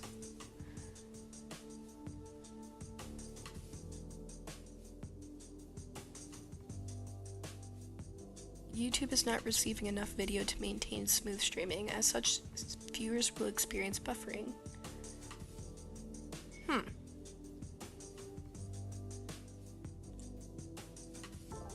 I don't know why that is. That's weird. That's unusual. The Wi-Fi seems to be fine. You'll have to let me know if the buffering is annoying. Not that I think I can really do much about that, but hopefully it's not being super annoying.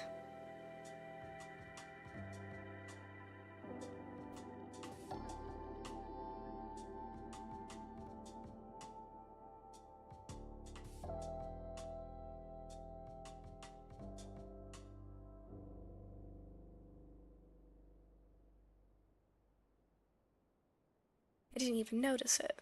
It's not annoying. Okay, that's good. That's good, because YouTube seems to think there's a problem.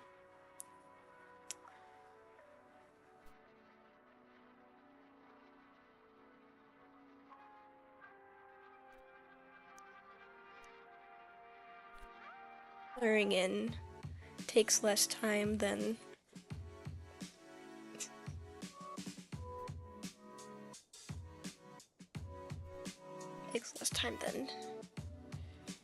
doing the line art.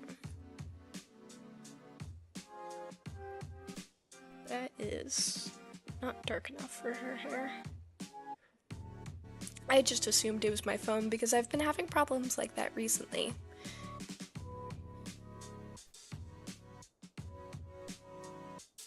And unfortunately, it might be on my end.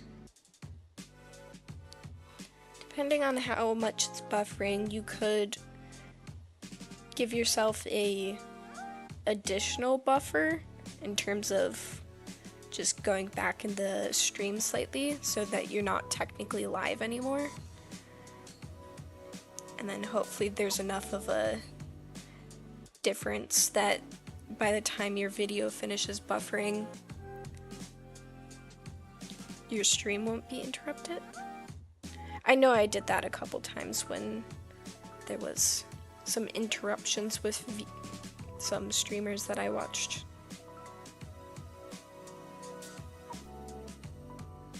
Seriously? It's been 4 minutes. I'm still having issues.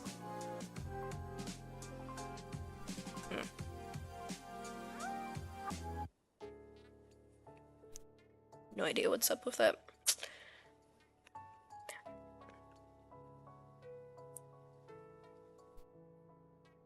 Anyway, back to our agenda. Ruth, definitely should watch the show. No need to tip around spoilers and such, by the way. Just wanted to make that clear. I'm gonna do my best to avoid giving them anyway. Just cause there are moments in the show that I think are best experienced as you watch it rather than hearing about the information.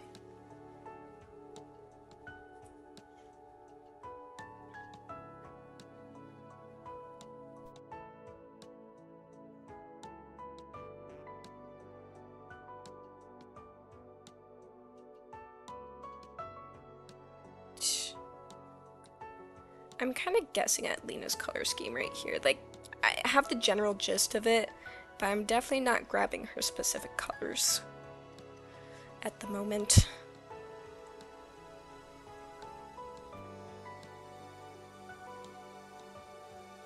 But I think I'm getting them pretty well. Streaming wise, I think Steven Universe is on HBO. Let me look real quick. It's a Cartoon Network show, and I think a lot of Cartoon Network shows ended up on HBO.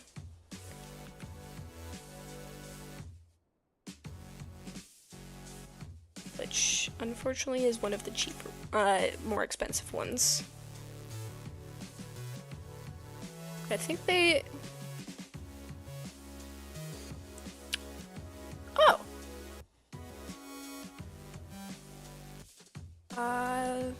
Apparently it's on Apple TV.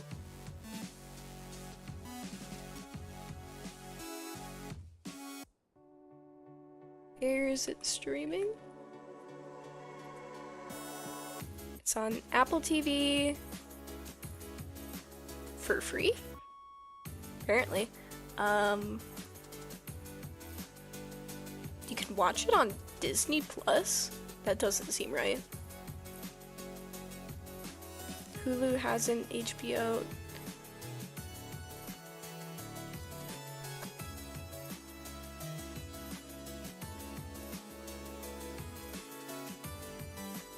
Guys, there's raccoons outside my window by my shed. Oh, that's I love raccoons when they're not in my garage. That's so cool. Honestly, even the raccoons being in the garage is kind of fun. Getting them out of the garage is not fun. Your streams are so chill and calm that they manage to transcend the passage of time in a way I haven't felt in a while. I believe I opened the stream about 1 a.m. and 2 hours have passed. Excuse me? Well, I'm glad you're having a chill time. Dang, were you planning on staying up so late? I hope you kind of were, just so that you didn't accidentally stay up too long. Off topic, but my dad had pizza in the oven for dinner and apparently forgot about it, and it's so burnt to a crisp, so he went and got Little Caesars instead. Oh my goodness! That's... so when you say burnt to a crisp, do you mean it's like... How burnt are we talking? Like, is it black? Is it just what? That's so crazy.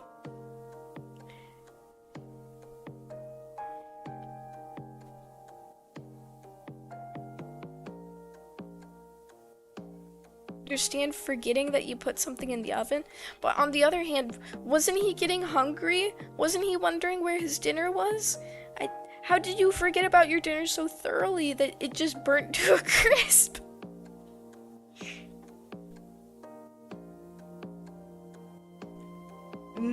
Charcoal pizza, delicious. Pretty brown and crunchy. Okay, so it didn't get to burnt to a crisp black levels. It's burnt to a crisp brown levels. Still sounds unsalvageable. Oh boy.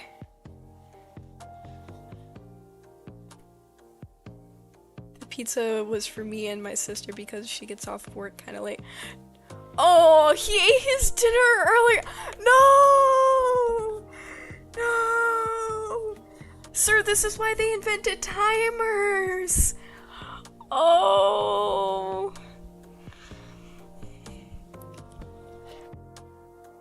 Ew. You were probably looking forward to that, weren't you? Oh.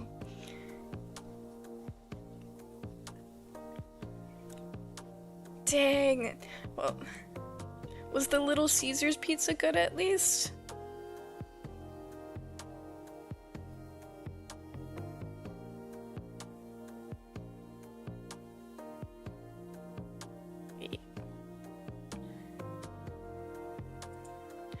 Now I'm curious, how widespread is Little Caesars?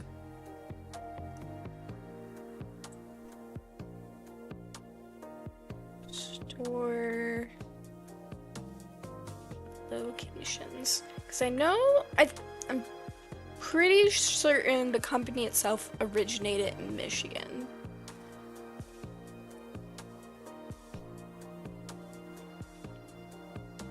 Ah, yes. They are pretty widespread. Okay, that makes sense. They're a pretty big chain.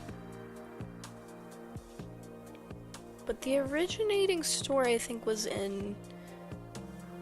Originated where? I was pretty sure it was Michigan, but I could be wrong.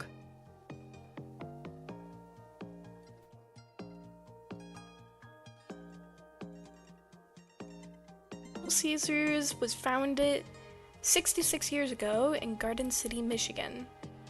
Nice.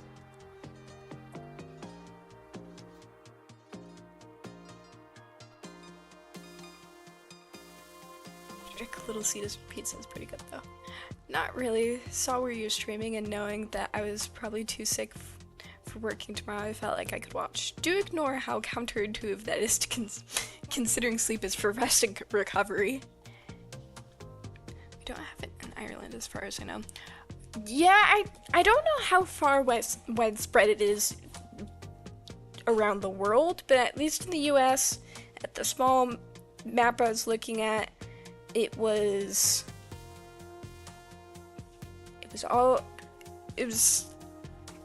highly concentrated in the Detroit area, with other locations being spotted around, and then East Coast a decent amount, stretching down to Florida, and then the middle of the country, not much, and then West Coast.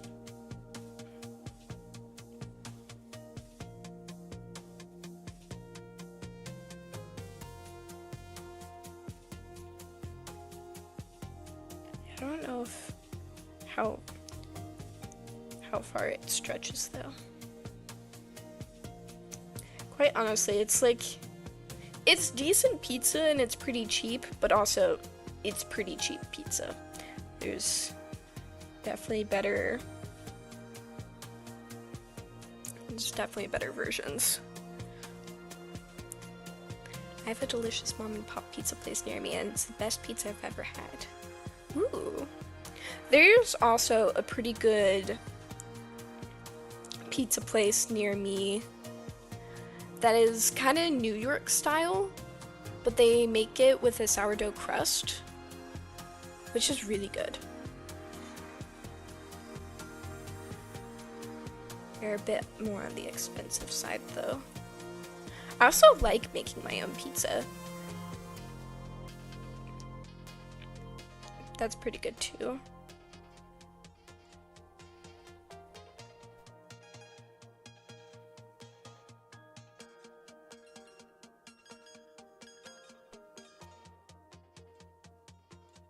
Whenever I come to watch one of your streams, I just think to myself, I wonder what weird and wacky stuff we'll talk about today, and it never disappoints.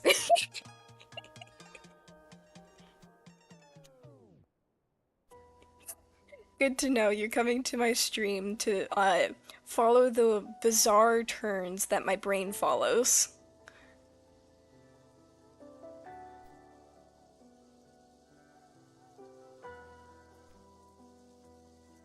Just searched out, and turns out there was 4 in Ireland, 3 in the Republic of Ireland, and 1 in Botherton, Ireland, which all...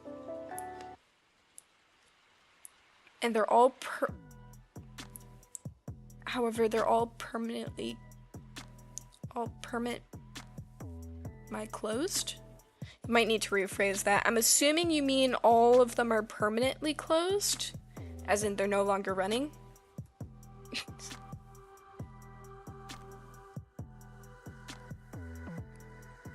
Hey, we're all here for the ride, man. Excellent, excellent. Just what I wanted. Everyone to be under the same knowledge, the cursed knowledge that I find.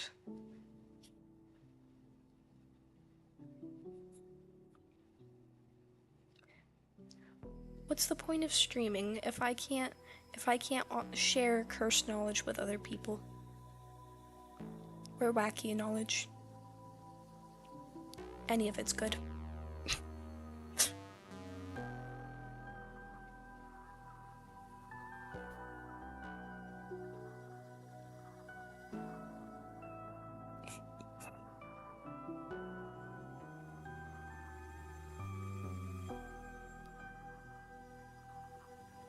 You know, I need to go over to one of my local ice cream shops soon. They have the most fun flavors. Like one of the flavors is key lime pie and white Russian latte. Oh my gosh, white Russian latte is such a good ice cream flavor. Since it's getting warmer, definitely should take a trip over there. Permanently. Please excuse my typos. I assume that's what you meant, because that kind of felt like where you were going with that. Wonder if they closed because of COVID or just because there was better pizza chains around.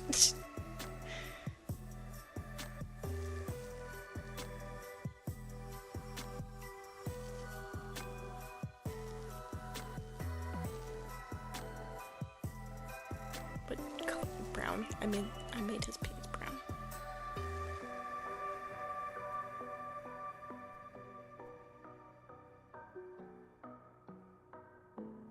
Unfortunately, I believe I need to go. I'll be sure to check out Steven Universe. Happy time zone, everyone. Yeah, have a good rest of your day, whatever it is you end up doing, if it's sleeping or going off and doing something. Have fun with that. Let me know if you end up checking out Steven Universe the next time you pop in. I tend to write too fast and forget to proofread, which is kind of embarrassing considering I enjoy writing. Hey, it's okay. For comment sections, as long as I get the general gist, we're good. And then if you're doing like novel writing, you have plenty of all the time in the world to proofread later. If you can just get your ideas down, that's usually the best practice. Or did I make her shoes? That is not correct. What if I just make her shoes pink?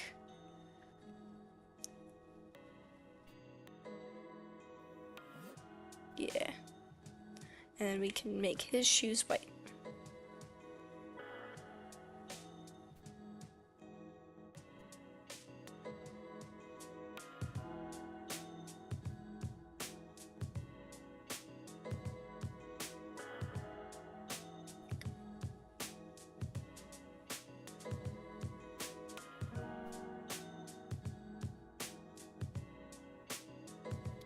Maybe I should have closed all of my line work because then I could have used the bucket tool. But then the bucket tool would have had me ending up with light little dots anyway, so maybe it's better if I didn't do that. I don't know, I just want this to be done. But I gotta wait. Gotta be patient. Just continue working at it. It'll be done when it's done. It's just, I want it to be done.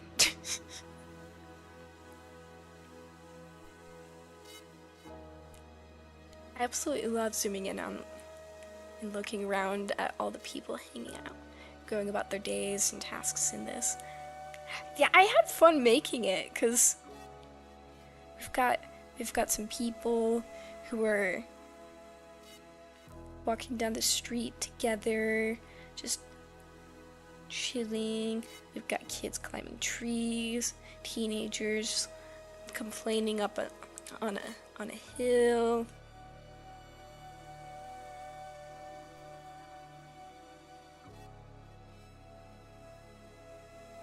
To make sure not to make the background characters too bright. If I do that, they might stand out a bit too much.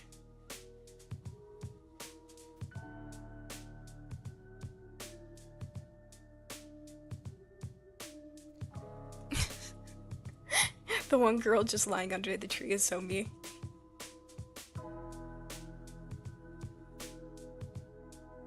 She's just here to have a good time, hang out.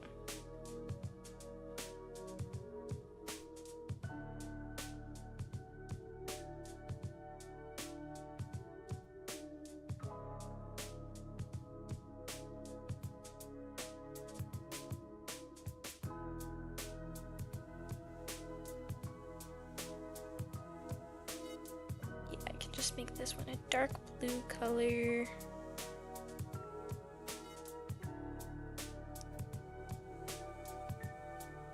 Honestly, the more NPCs I color in, the probably less unique I need to make them. I could just pick colors from others just to make it a bit more cohesive. So they kind of stand out on their own, but not too much. So Lena's not being competed with.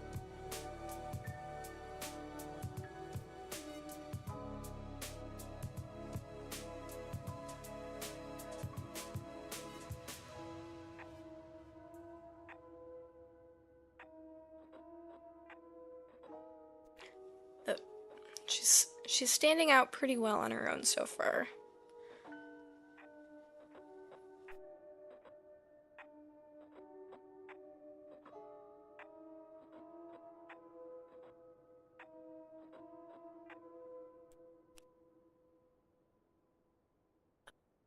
So many people to color in. Why did I add so many people again? Oh yeah, ambiance. I wanted there to be ambiance.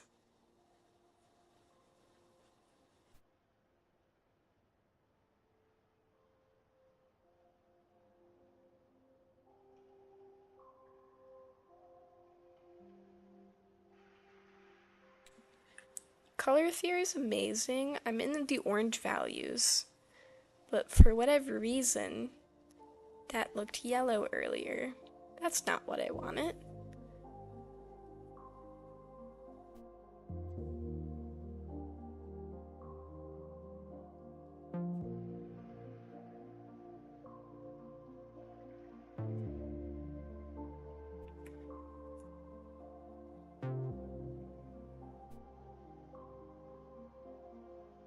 I thought that looked yellow. That looks even more. So that's... No one's getting jaundice. I don't want jaundice. That's not desired. Only in a small town or village like this, I feel like I can never relax in a city space, especially as a woman, sadly. We can rarely afford a minute without fear of safety violation by creeps. Yeah.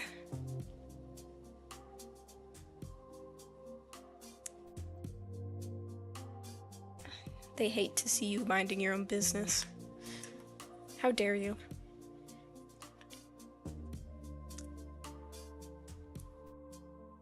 You know, I'm looking at these characters, and they look too big. Why did I make them so big?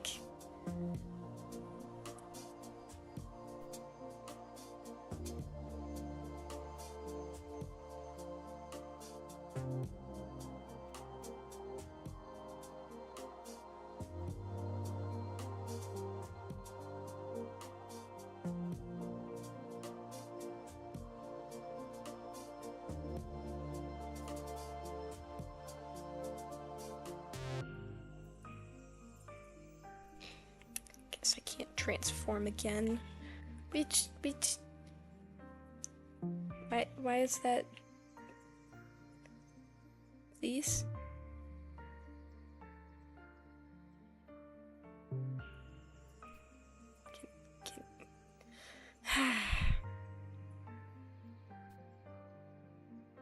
I've sworn there was a transform again tool at some point, but I don't know where that is.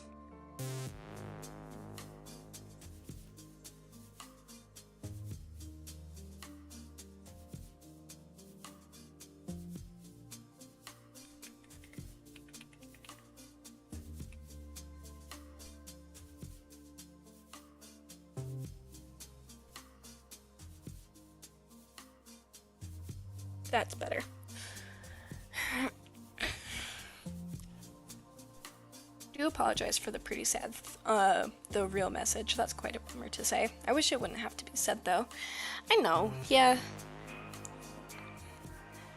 Yeah. I'm very fortunate that I've not had people bug me personally, but it sucks. It sucks when people decide to be rude.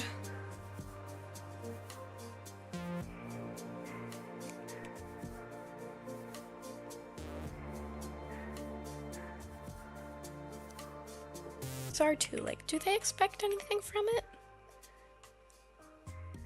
They can't imagine that something actually is gonna come from that, right? I am currently using Photoshop, though to put this together I used Blender.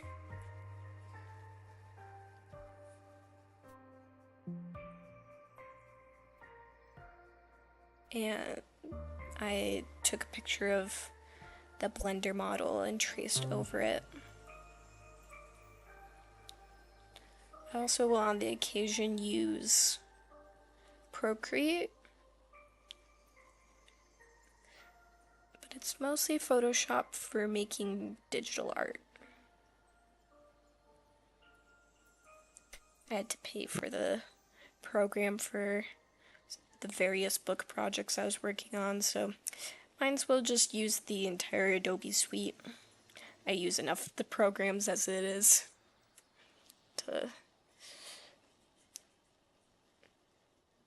justify it. I do know there's some nice free programs, like I think Krita's pretty good. At least from what I've heard of it, seems like it's pretty decent.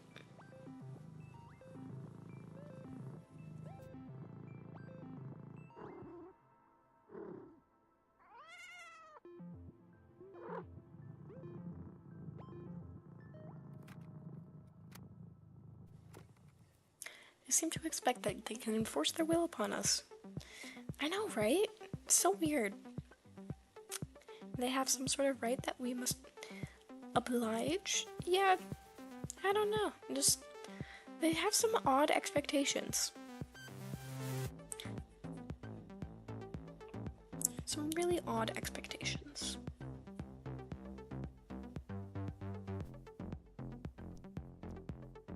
Cool. I'll take your word for it. The cat purr was part of the music I take. Yeah, we're currently on the cat side of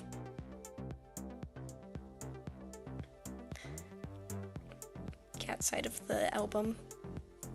I think each of the songs are based around some sort of animal.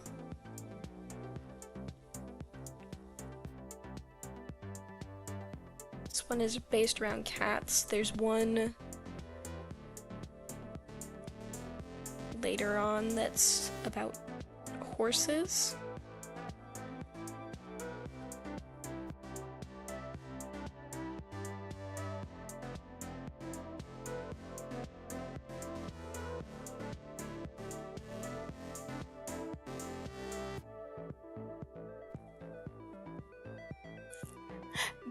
There's a cat side of the album? Yeah, we're on it! I think yeah, this one's called Litter Jitter.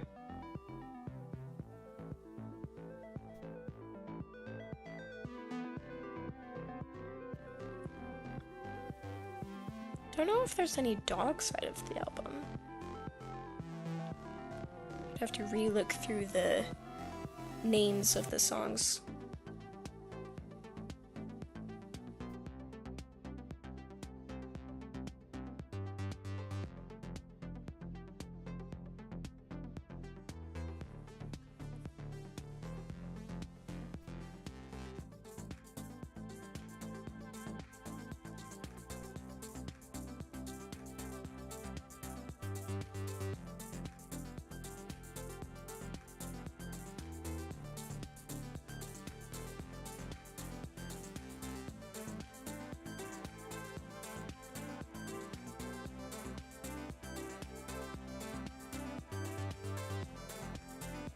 Jeez.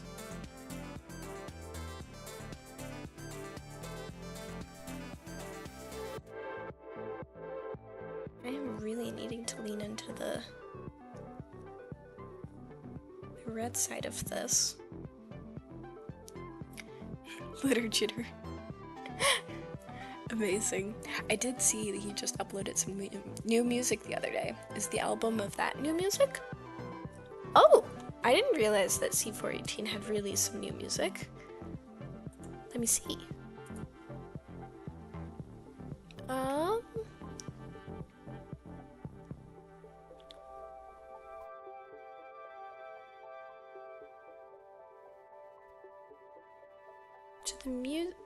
To YouTube. I don't see it. This album is the latest one he released.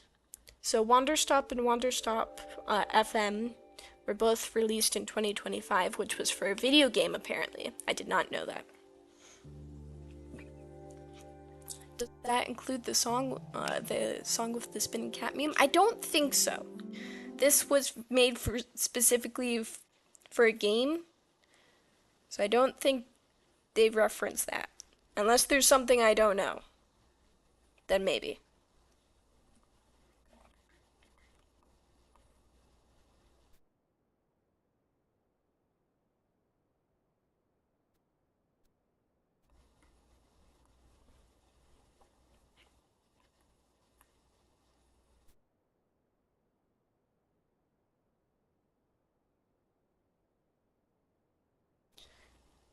Coloring the kids in the trees.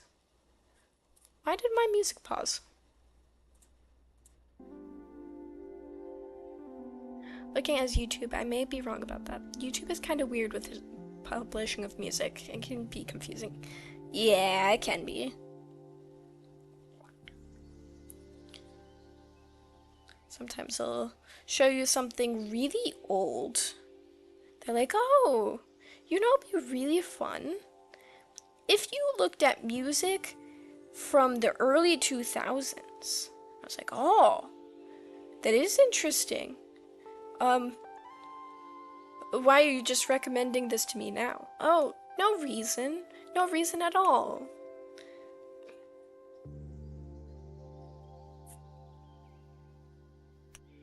We just thought it was the right time, you know?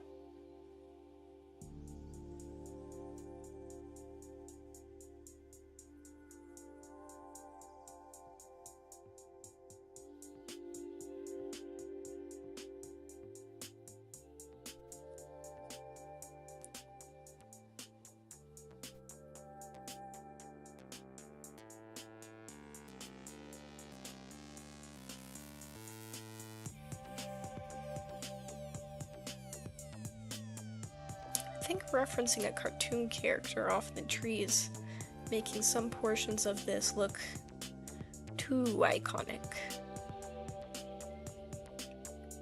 Maybe. That might just be a me problem, because I haven't colored in all of the characters yet.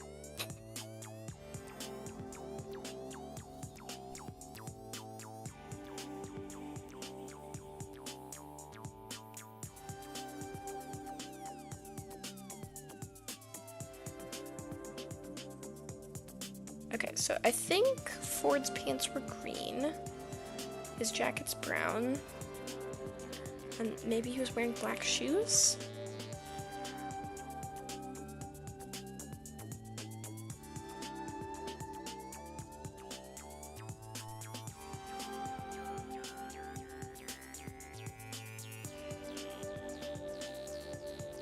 Was his shoes white?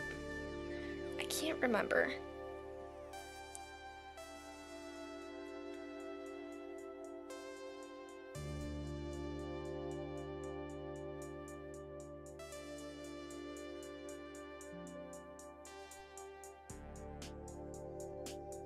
We're not done like a brown jacket yet? Evidently not.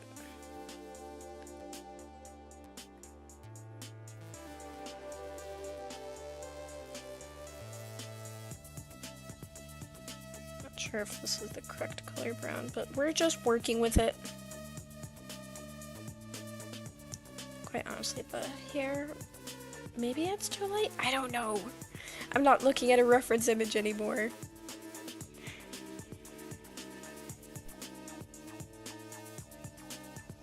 Why does that look green? Why are you green?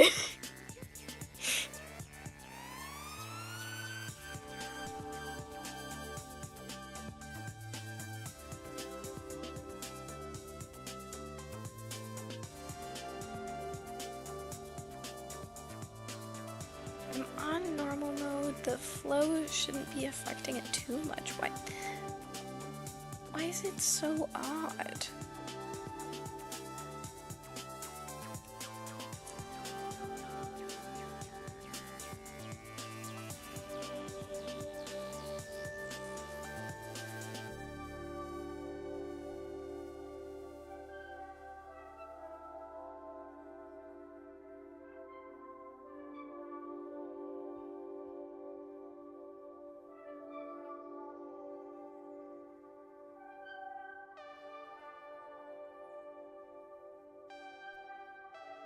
Oh, considering it's almost 4 a.m., I really should have gone to bed by now. I suppose this just goes to show how lovely I find this space. So thank you so much for providing such a wonderful place to be. Yeah, you're welcome. I'm so glad that you've been enjoying hanging out with me. You should definitely go to bed, though. If you've got the ick, you're gonna need all the rest you can. I think to just chill and hang out and chat about all kinds of things. Yes, of course. Streams are best when I have people chatting along with me. It's definitely more fun. So, yes, thank you so much for joining in. I had a lovely time.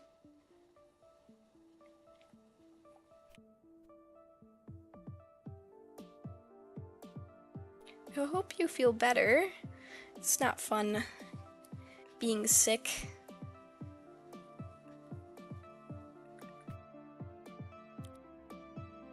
Enjoy the rest of your night.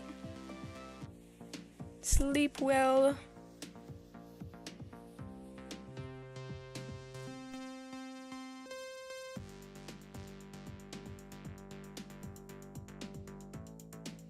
And then, how many people do we have now?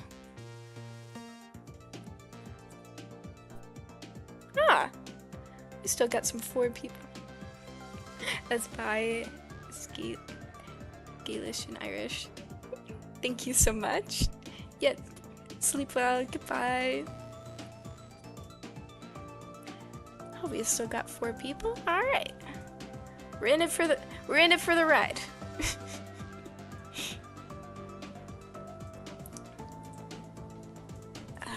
Alright. How many characters do we have left?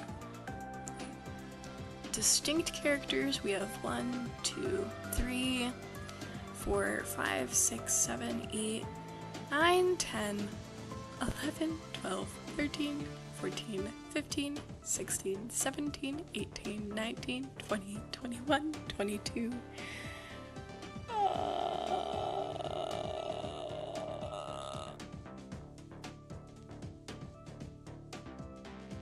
Do this to myself.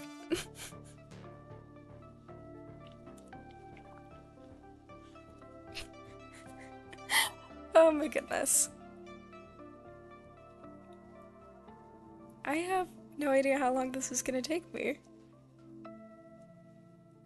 It could take no time at all.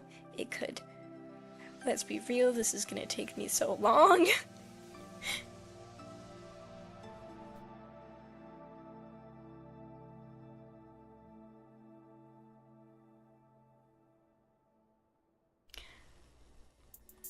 It's okay though. We'll persevere. We'll get through.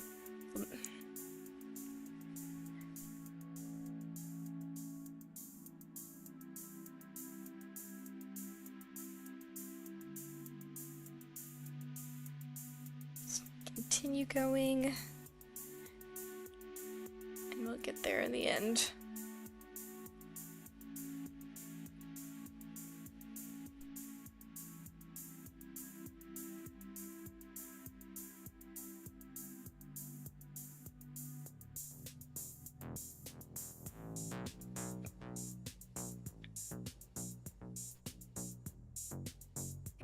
As we get farther into the background though, I should definitely stop coloring them with individual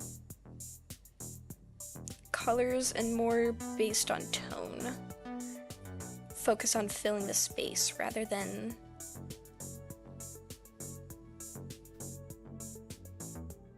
trying to make something distinct. They're in the distance, we don't need to see them in their clarity.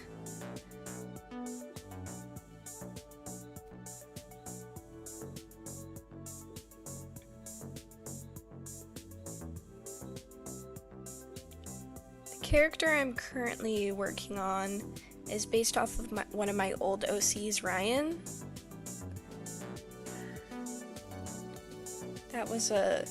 That was one of the first stories that I ended up doing as a long,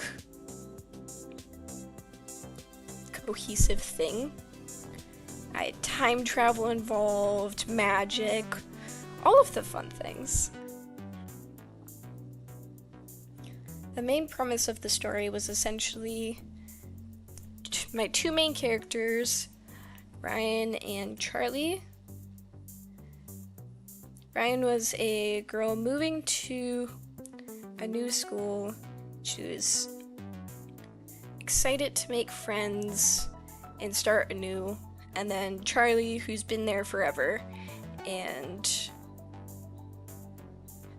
was dealing with grief and just the general lack of emotional availability from her dad. And then struggling to learn how to use her powers.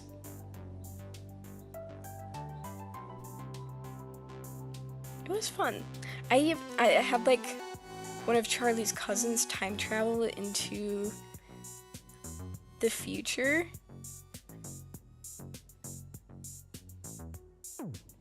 I can't remember exactly why I had him do that, but it was important. This I can remember. It was important because I wanted time travel in my story.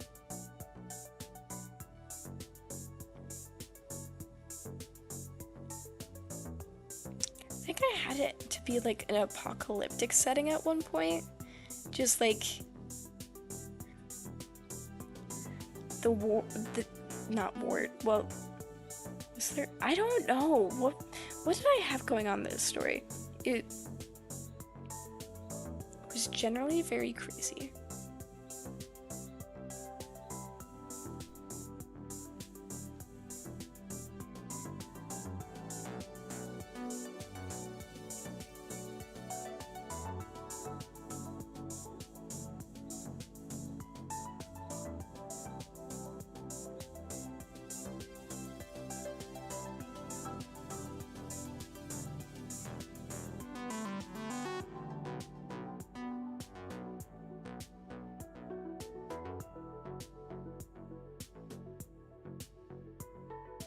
don't want to make the characters up here too distinct, because then I'll have problems with them taking attention.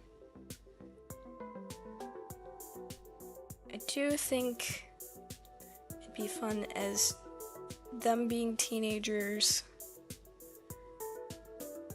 that they have their own distinct style.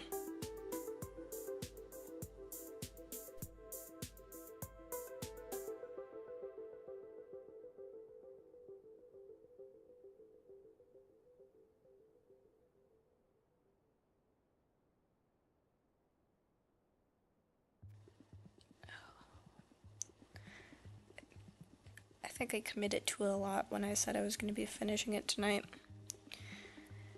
Oh boy. Alright. We're in it for the long haul.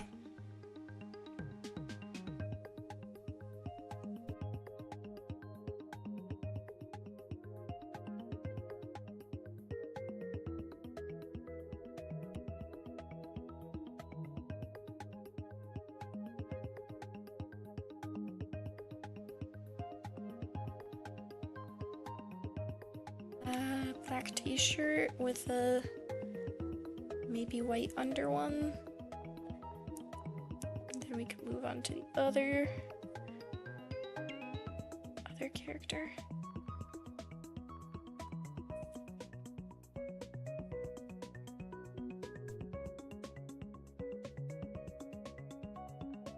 You know, I'm not sure who Ryan's currently complaining to.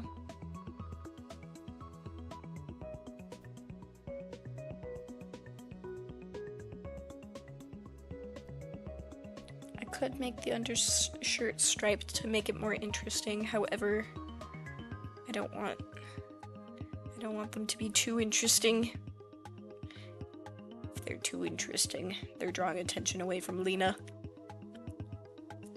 I had to step away for a few minutes, but I'm back in it now. It's looking amazing. Thank you. I appreciate it. Currently doing the teenagers on the roof. Trying to make them not too eye-catching from the rest of the scene, and I'm also realizing how much I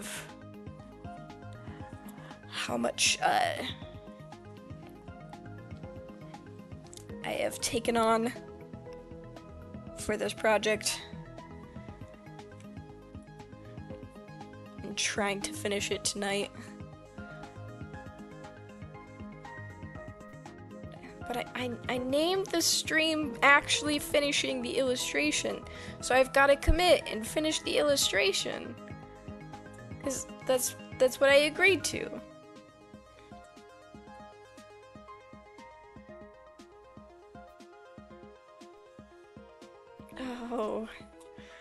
Oh boy. All right, this is fine. We can do this.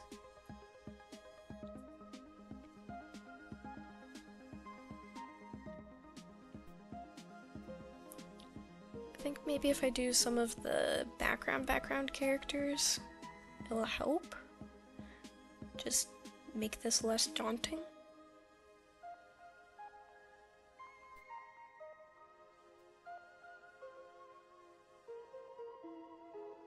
We'll just make them this purplish red color, and they'll exist in the background.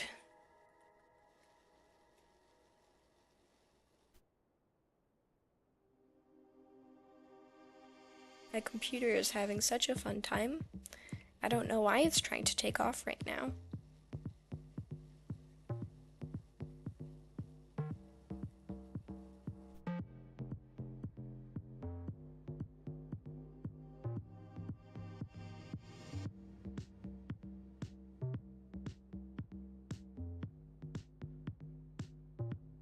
Here I thought I was going to be reading my Apollo 13 book tonight. No, sir. There's no time for that.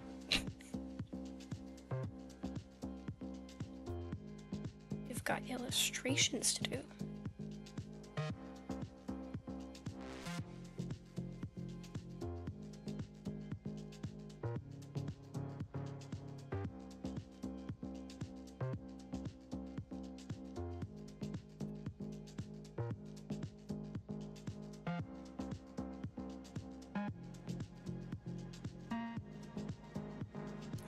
don't know if this makes them seem like they stand out more or less. I think they just stand out more because the background is currently muted.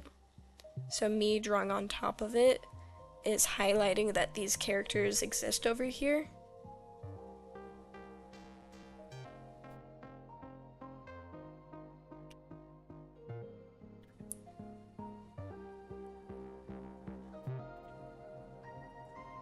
I think once I push the layer to the correct area, then they'll stand out less.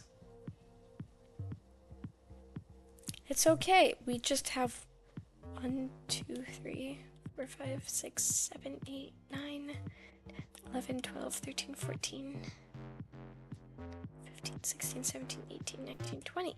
20 characters left. That's all.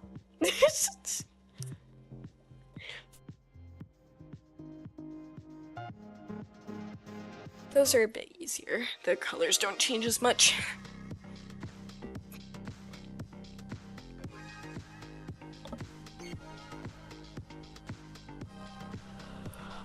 And I still need to add the sidewalk cracks and...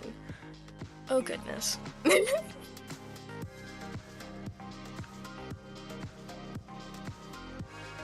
I just need to stop talking about it and just continue doing it. If I just continue doing it, it'll be fine, and we'll get through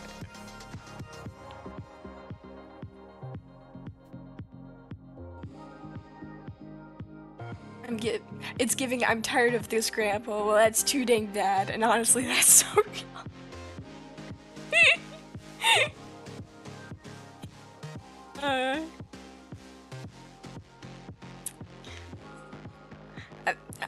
I'm both the I don't want to do this and the you gotta keep going. It's hard being both, you know?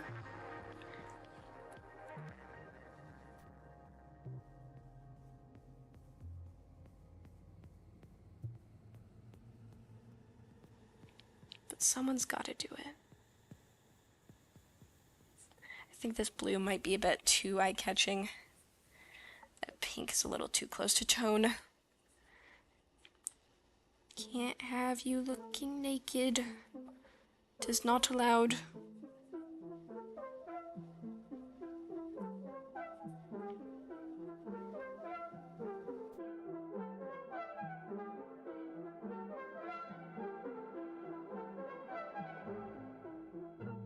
Just commit to the red tones.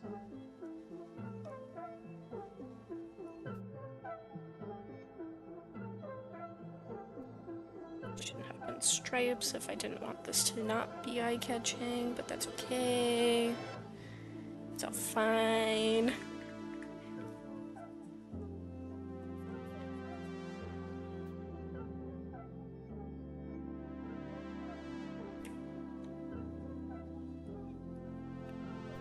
You know, a big city scene like this would be a great way to draw a whole bunch of characters for art fight.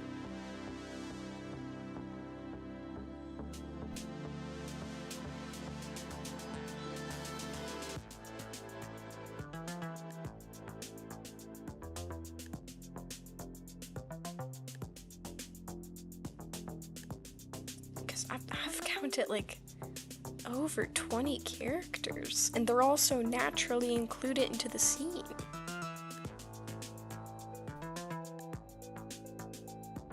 My figure drawing professor would be so proud of me. Look at me, including like 20 plus characters.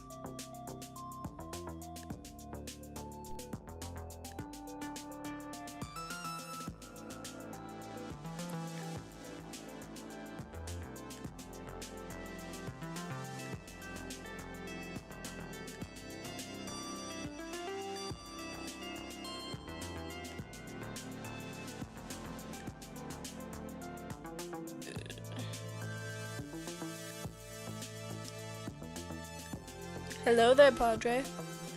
Night.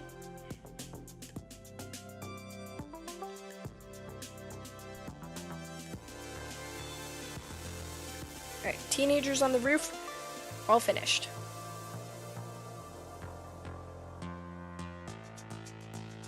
Okay, so I think the way to speed this up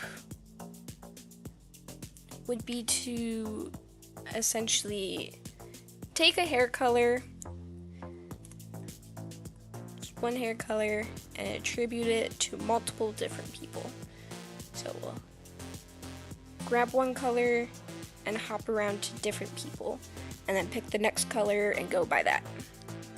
I think that might help quicken things, so then I stop thinking about these people as individual characters and more as a collective scene.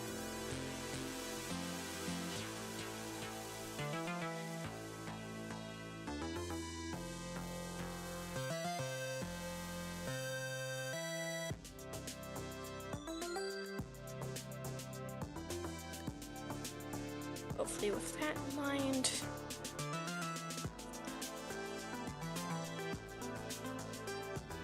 go through these a bit quicker.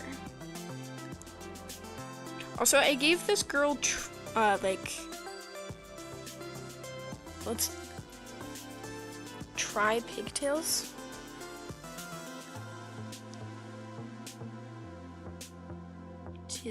She has 3 pigtails.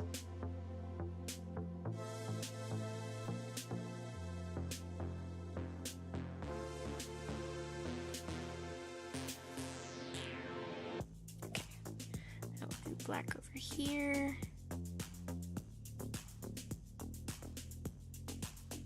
Do blonde at some point.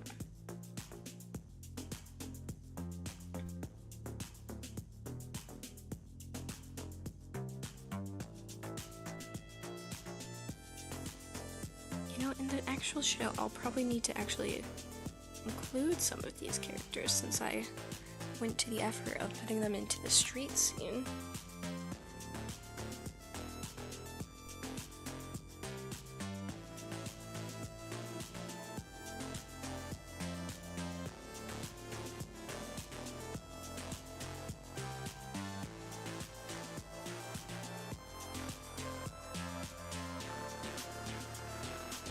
I am glad that I went back and changed the cars.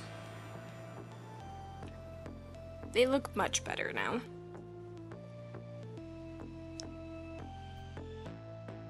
They were kind of odd before. This is better.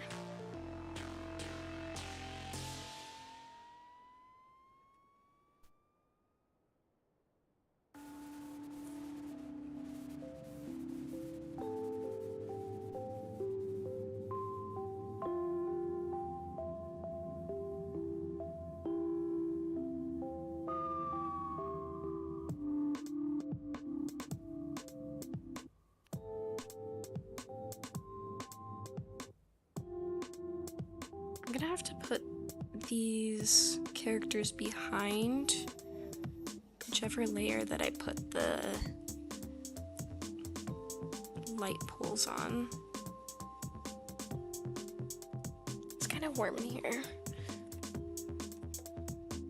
It's probably cooler outside. Did I lock the windows? I did apparently. Okay.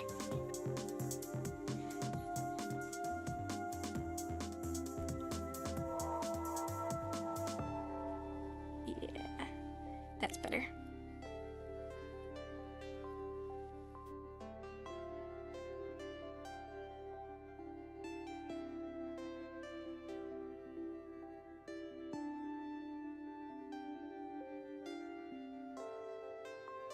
This person can have gray hair over here. That's fun.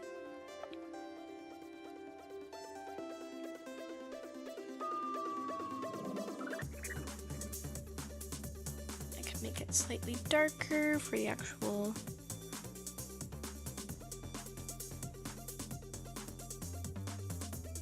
shaved portion of the head.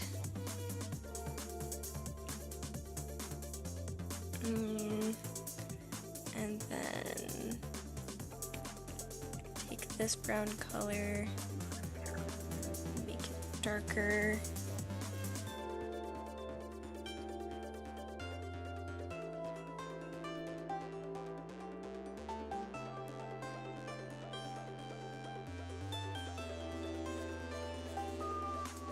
I am so happy with how my bedroom painting has been turning out. Because you know when you build a Pinterest board and it doesn't always turn out the way that the Pinterest board is looking? Maybe it's because I was being very deliberate on how I was designing the board, and the bedroom are matching very well.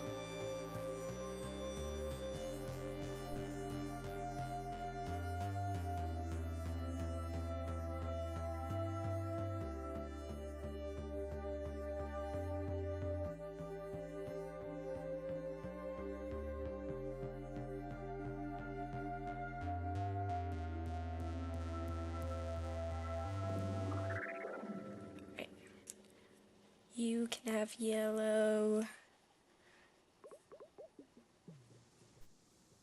What else can have some sort of yellow? I think I gave her yellow leggings. And the other version?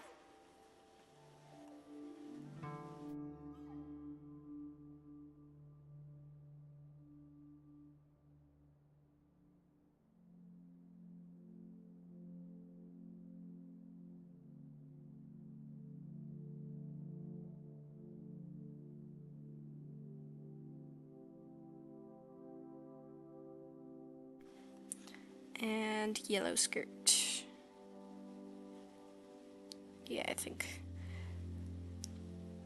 this will be a quicker way to approach the characters. Help make things a bit more cohesive too. Let's grab this blue.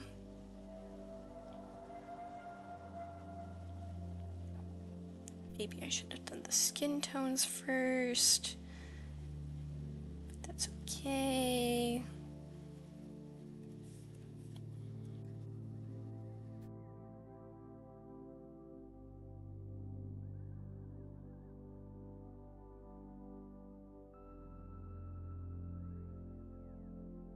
What color? Okay, he is mainly blue.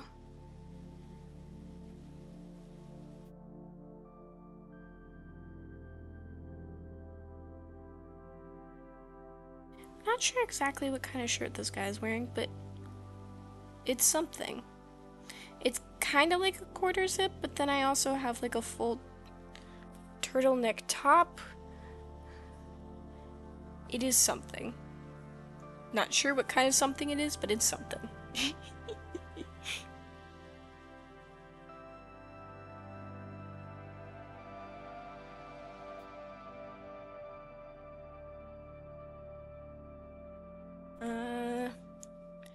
Yeah, we can give this dark blue over here.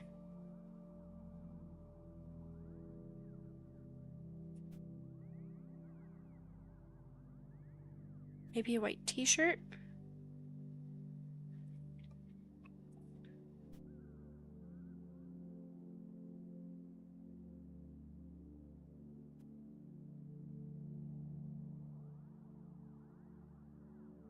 Man's wearing a sweater vest, and honestly, I love that for him.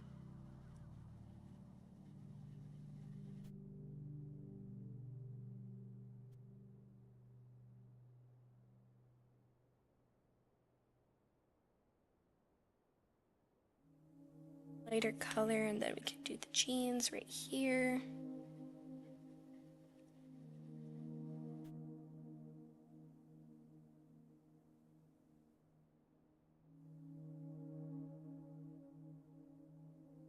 Anyone over here? Yeah, we could do another pair of jeans.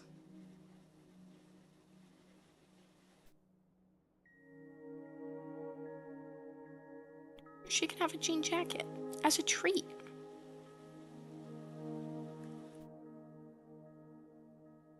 Isn't that special? I should probably make the cuffs a little bit lighter.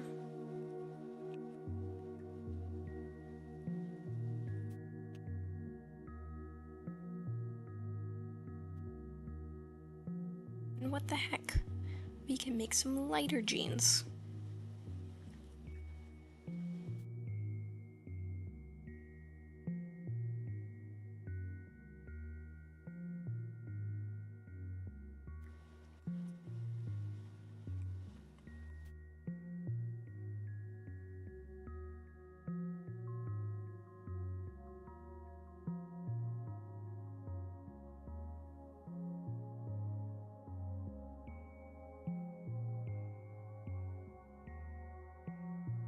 This man is looking very yellow over here.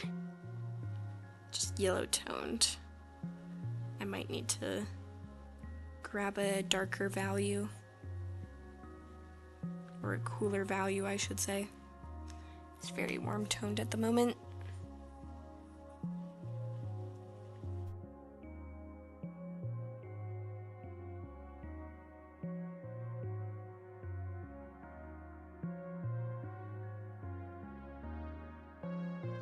Is this becoming too cohesive? Maybe.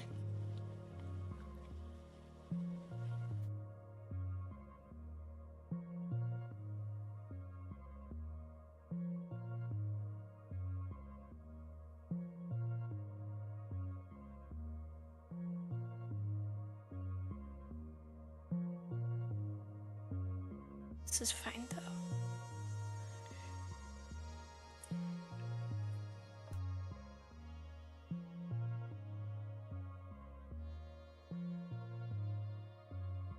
It can be kind of like Hilda. Hilda has great color cohesion. Kind of, because I added purple in there.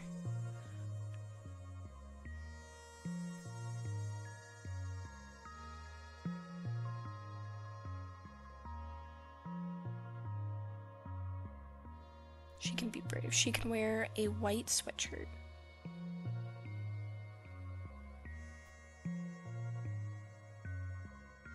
I have a white sweatshirt, and I would wear it. I would wear it more often, except for the fact that I'm kind of scared to wear it. You know? Wearing a white sweatshirt means committing to potentially getting stuff onto it. Never have I been more concerned about an outfit that I'm wearing until it's like a white shirt. I'm like, I think that's so funny. Just other clothing I pay no attention to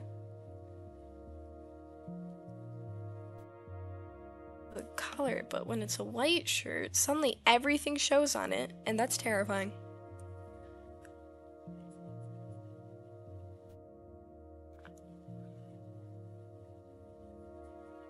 I could give this person a pink scarf. That might help make them a touch bit brighter.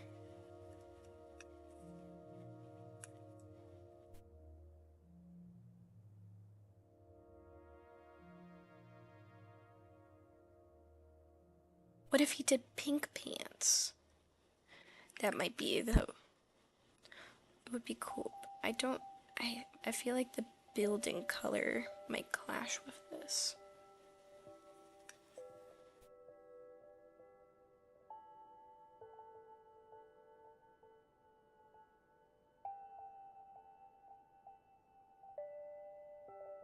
It's fine. I gotta try it. Can fix it if it's not good. I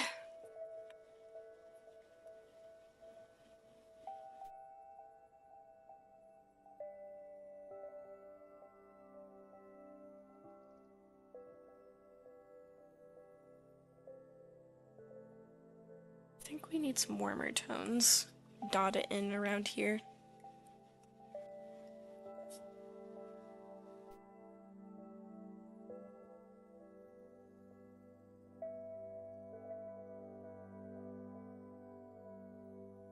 This is starting to feel like a Where's Waldo illustration, just based off of what's quickly becoming a limited color palette for ease.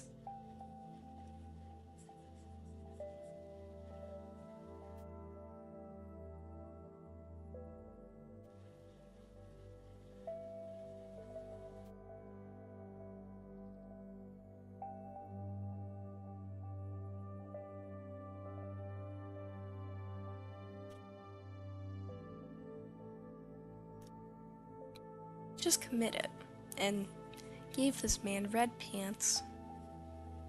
Wow, look at him. So early 2000s.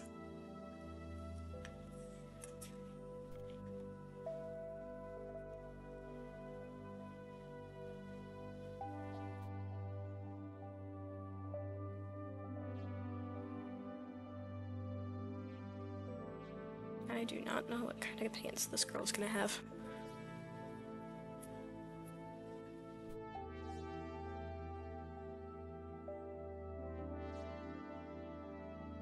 Yeah, you can have red pants too, as a treat. There was a special sale going on.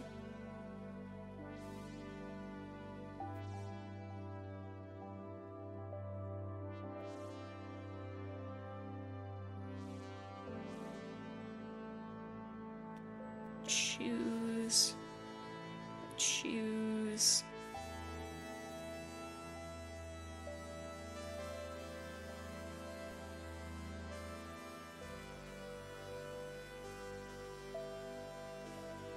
We can have a red sweatshirt.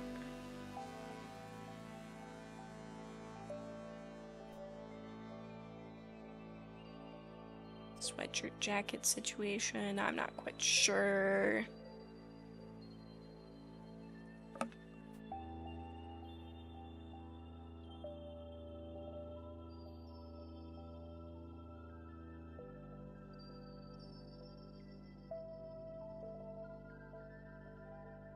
I'm gonna include this purple because she was starting to feel like a bit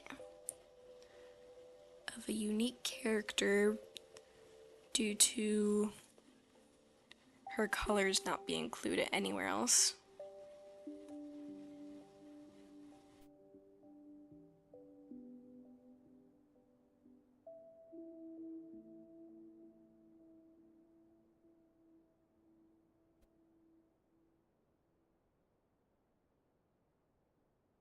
Sure, purple pants. Purple pants with a red shirt. That's fun.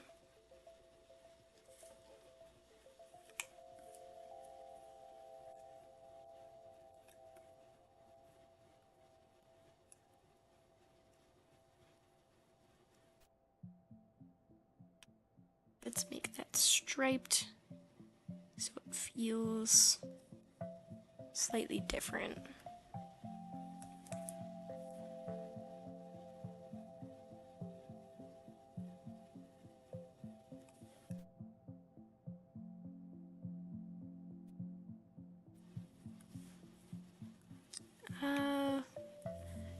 Could do green helmet.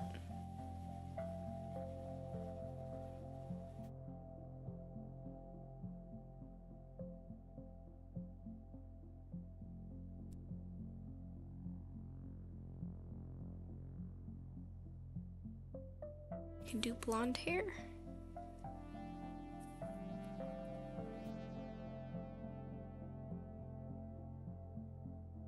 Yeah. This person, I'm gonna have it where they dyed their hair blonde.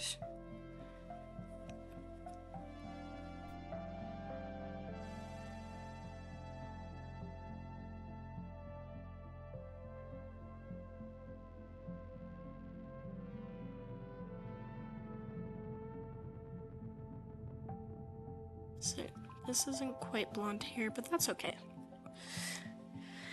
Well, it kinda is. The lighter brown.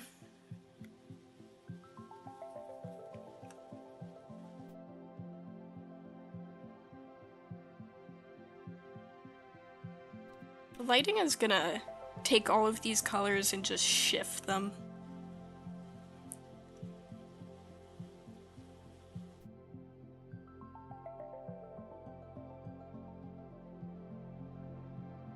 Might need to make some of these colors darker at some point.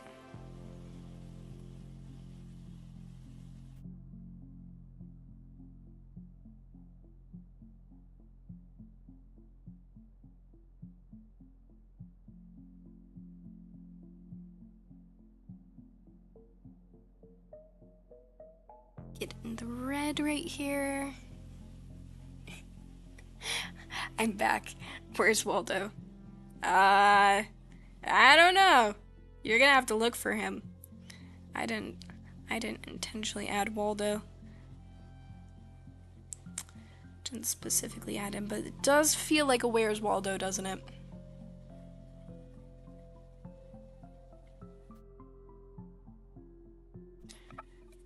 I'm glad I took this new approach with coloring in the characters, though. It feels like it's taking a lot less time.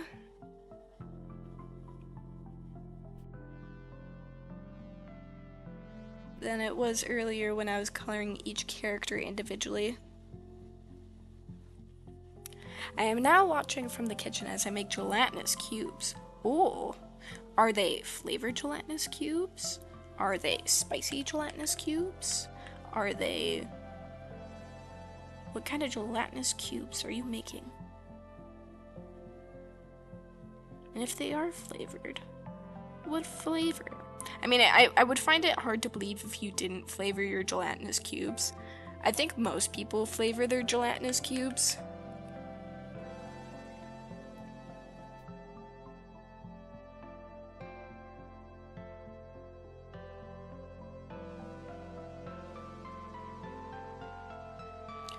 Oh, that's a bit orange.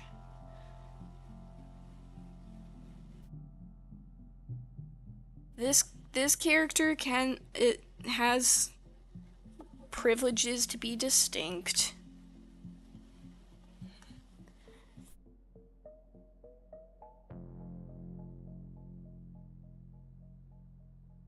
I think the coat overall was a lighter brown with pants that were darker, and then there was a fluffy collar.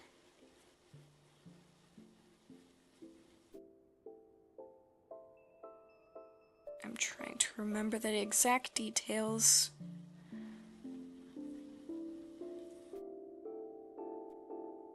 Definitely darker pants though. I think this is pretty close.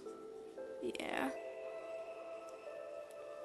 Honestly, the coat might have been a bit darker.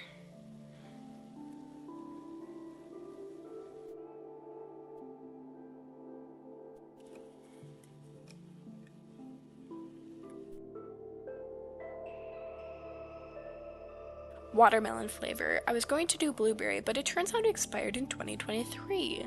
What?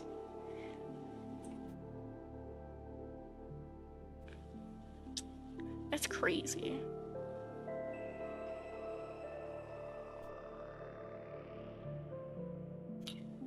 Now, when you say you have gelatinous, you're making gelatinous cubes, are you making like Jello gelatinous cubes? Or are you making your own flavor? Like, you have just gelatin, and then you're using some sort of food flavoring.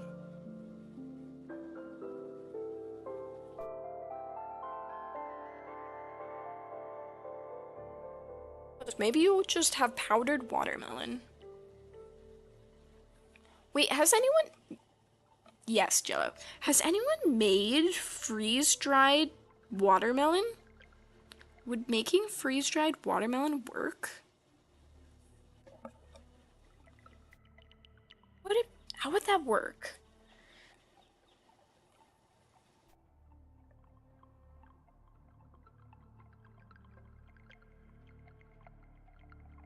How would you go about freeze-drying watermelon? Because I feel like it has so much moisture, it almost wouldn't work, if that makes sense. But maybe it would.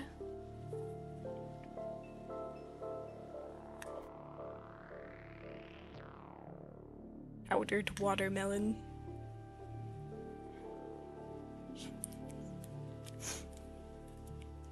Aw, not D&D gelatinous cubes. I'm pretty sure someone has. Right? Like, it makes so much sense. I'll look it up for you. Oh, thank you, thank you. I would do it myself, but I'm trying to finish this illustration so I can go to bed.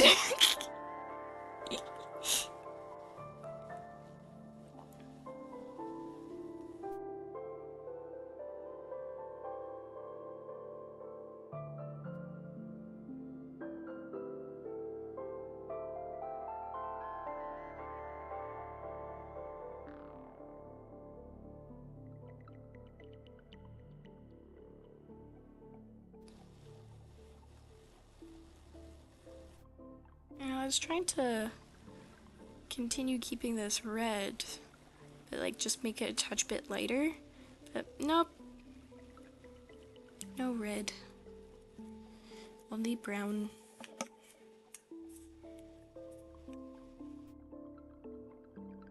I guess since I already have the brown, just color in the birds real quick.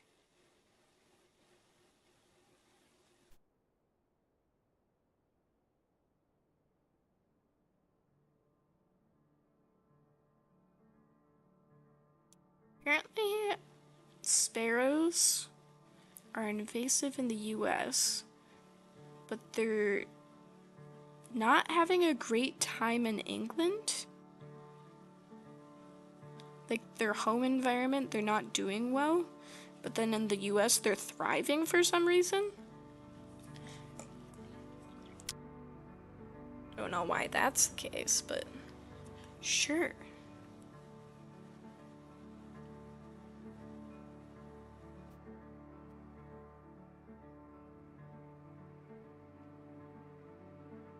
I think it's so interesting that humans are directly affecting evolution in the sense of some bird beaks are changing shapes due to bird feeders, like hummingbirds. The shape of their beaks are changing. I think they're becoming longer to accommodate for the hummingbird feeder that people use. Freeze-dried watermelon is real. Good to know. Now I'm curious to know what that tastes like. Is it just like pure concentrated? Pure concentrated watermelon? I imagine it would be, because there's no water to get in the way of the melon.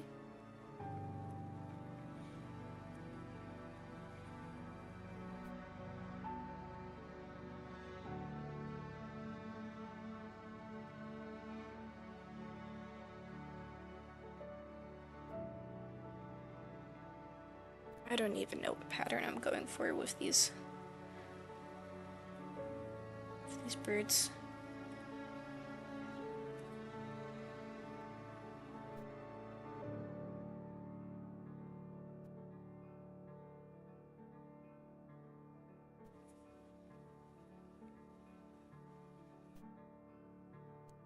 Characters are starting to feel like Disney TV characters with their bold one colors.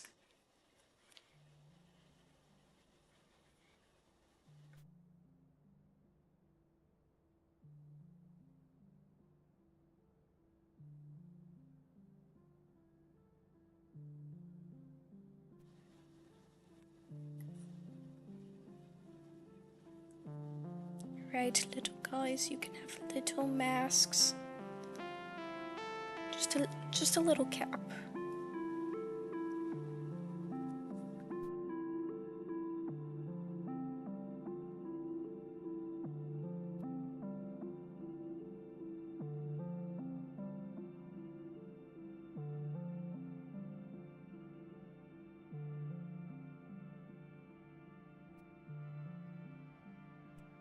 Hopefully this bird actually exists. Like, I'm in my head referencing a house sparrow, but I have no idea if I'm doing the markings correctly for it.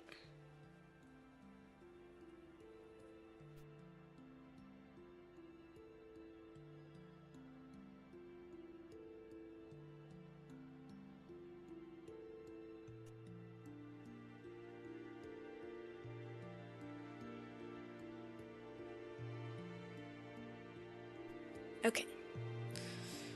So.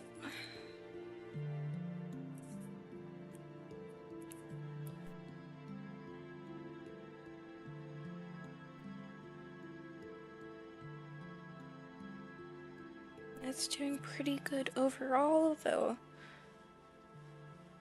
I might need to up the saturation slightly.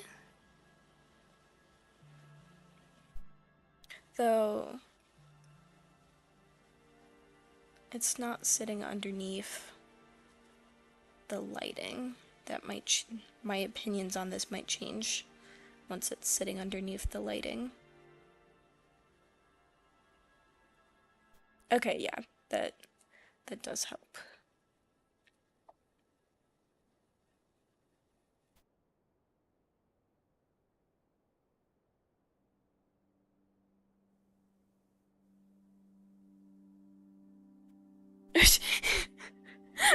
She's disappearing off into the void.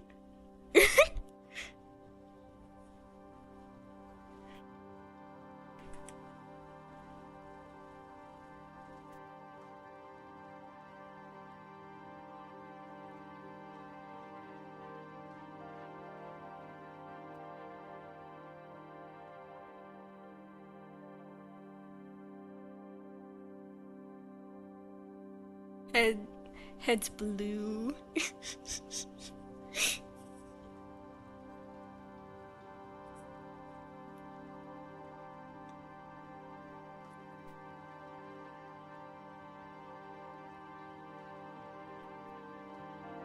Like a ghost over here.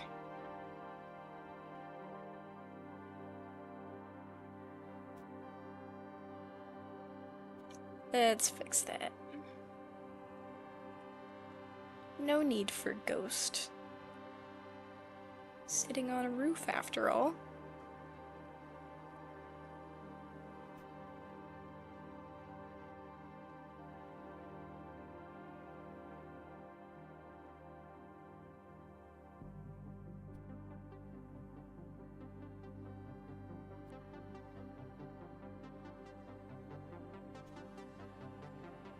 I keep seeing you use that one symbol.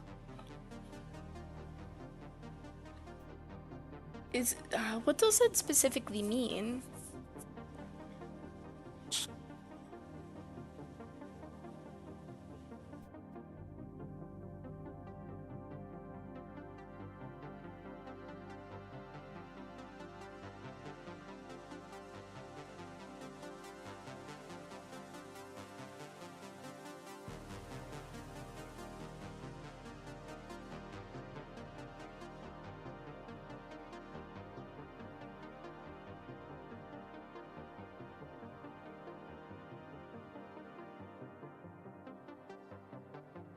I'm gonna have to add shadows underneath the characters. Gosh dang it!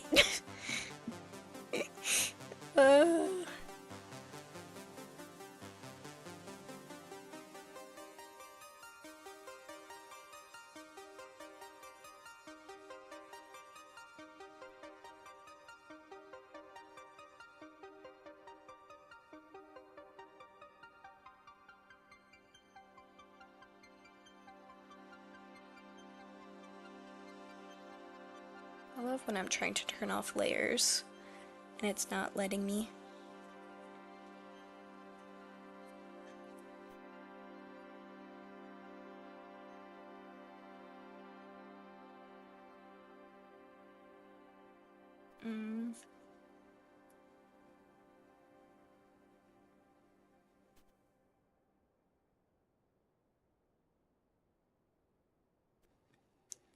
It's just gonna have a red, white, and blue pattern. That's fine.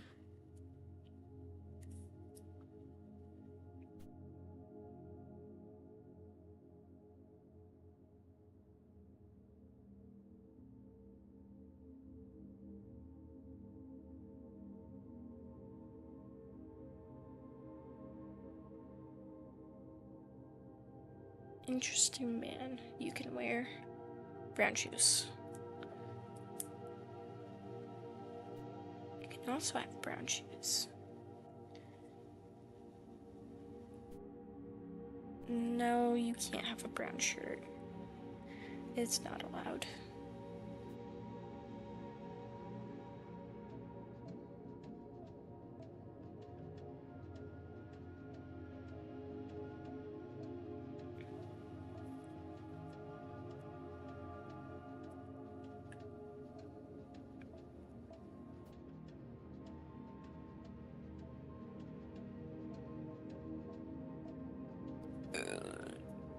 dark green helmet, because you can color coordinate. Why not?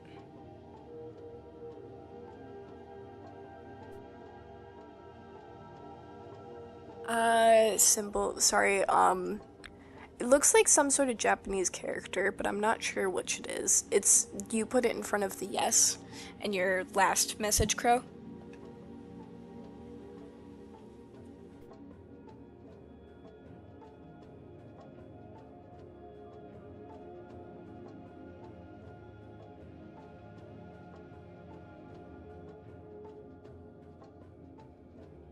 Elbow.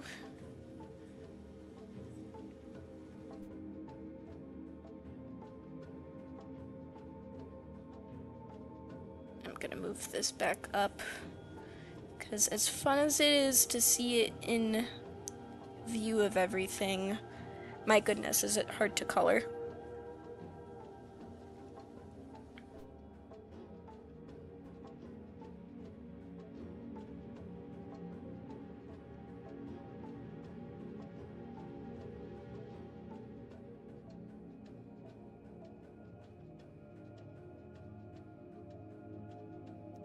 Oh, it's so colorful. Oh, thank you. Yeah, the goal is to make it feel like a nice, cozy fall day.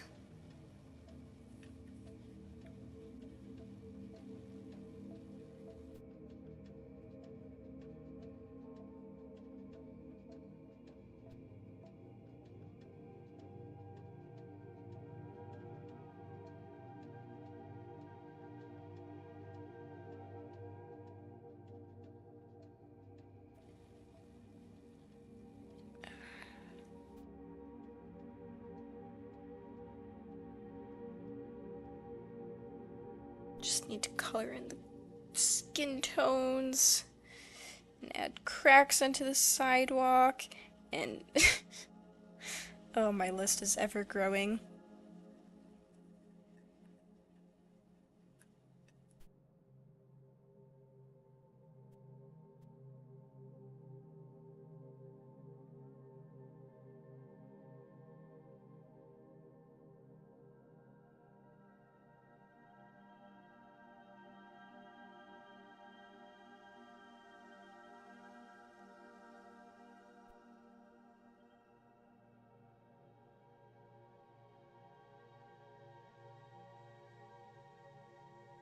Who knows, maybe I'll give him white pants. That's appropriately exciting and terrifying.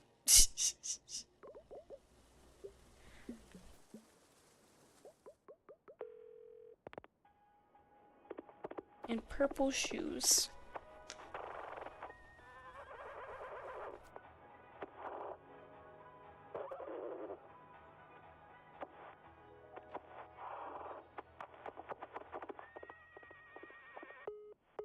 Oh, we're at the horse section of the album.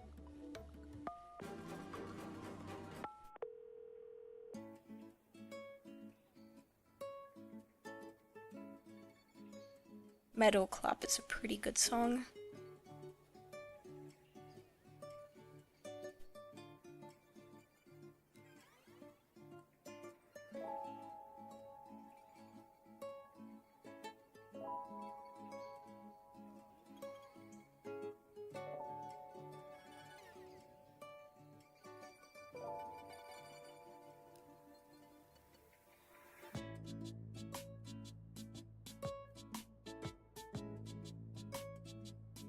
Hand's starting to hurt. This is what I get for drawing for 3 hours.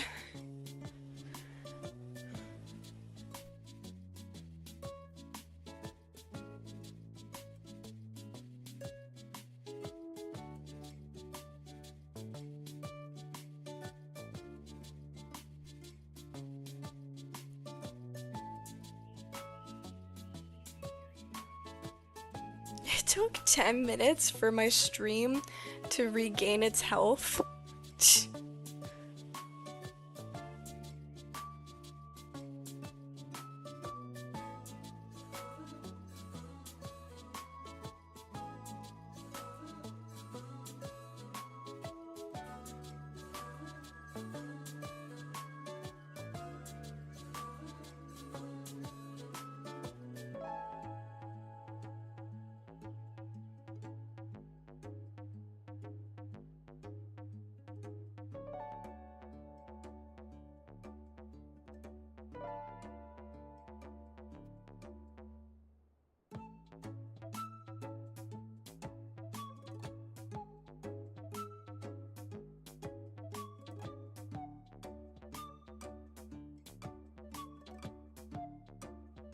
I'm at the point of this stream where I'm just kind of trying to finish what I'm doing. Since I'm so focused on it, I'm not as focused on actually talking about what I'm doing, which isn't necessarily great for people watching.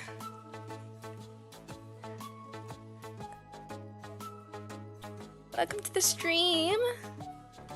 There's so many people. How many people are here?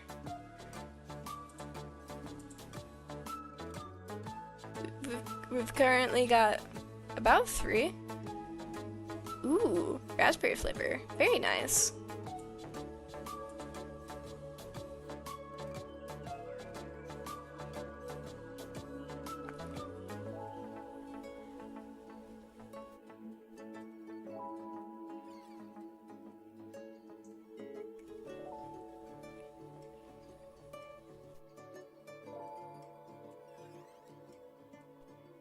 Earlier we had 7 people at one point. I'm not sure how long that lasted, but at one point there was 7 people here.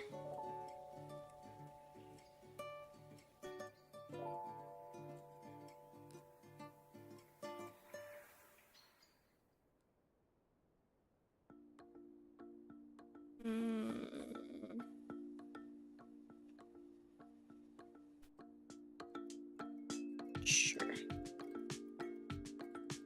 That could be the next color. Right there. Yeah. There was 8 people for a few minutes. Oh, nice.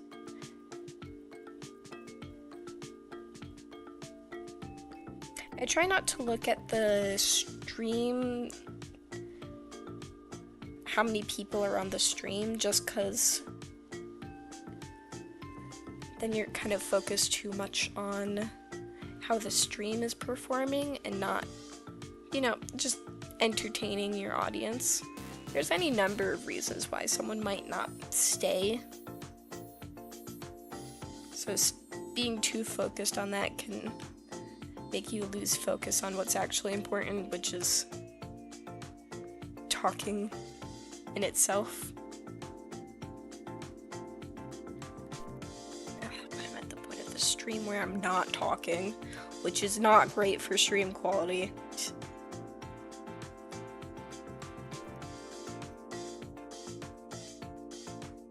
Right, do I have all of them? No. Okay. What am I missing? This man needs hair.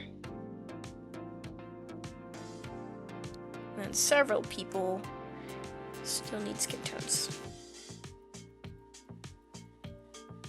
It'd be rather upsetting if I forgot to color in someone's skin, because then they would just be ghosts, being see-through and whatnot. I don't want see-through people. That's not what I'm going for.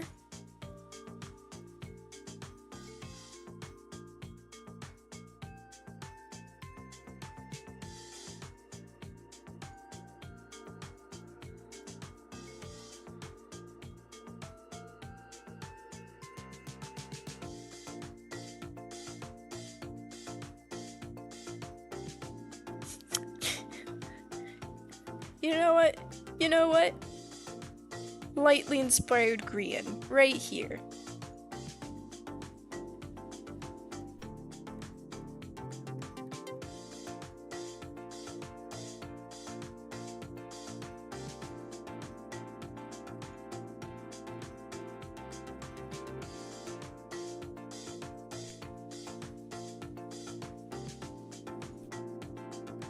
I was more articulating the artwork, but that's chill. I've been working on my own work while on stream. Was in the background. Ah, I see. Yeah, there is a lot of people on this illustration. Yeah, there's like over 25 people in this illustration. Ugh. We're almost done coloring them all in though, which is good. Ghosts chilling around could be cool, but that would give a different aesthetic to the stream. Also, wheat? Yeah. You see this blonde man up front with the red sweater and the black pants? It's like green vibes, wouldn't you say?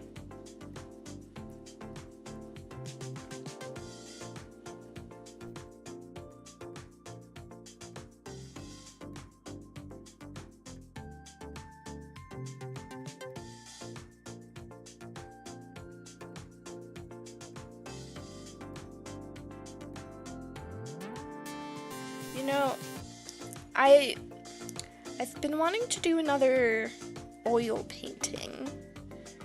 So I went over to the store. I went over to Lowe's first to go see if I could get a glass sheet, because when I was learning how to oil paint, I used a glass palette to mix everything, but they gave me a really big one. I didn't want something nearly as big, so I just looked for something smaller. But I went over to Lowe's and I walked all over and I could not find the glass sheets. So I asked an employee, I was like, hey, do you have any glass sheets? And they're like, oh yeah, it's over in aisle 3. I go over to aisle 3. You wanna know what's in aisle 3? Plexiglass. What's not in aisle 3? Normal glass. So I found another one. I was like, hey, do you have any glass? And they're like, do you mean plexiglass? I was like, no, I want glass.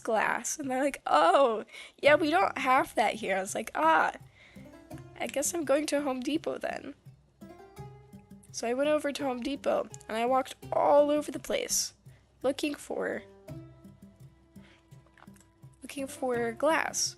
Couldn't find it, so I found an employee and I was like, hey, do you guys have any glass sheets? And they're like, oh, do you mean plexiglass? I was like, no, glass, silica, glass.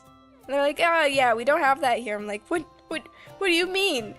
I looked on your website. You do have glass sheets. And he was like, must be at a different store.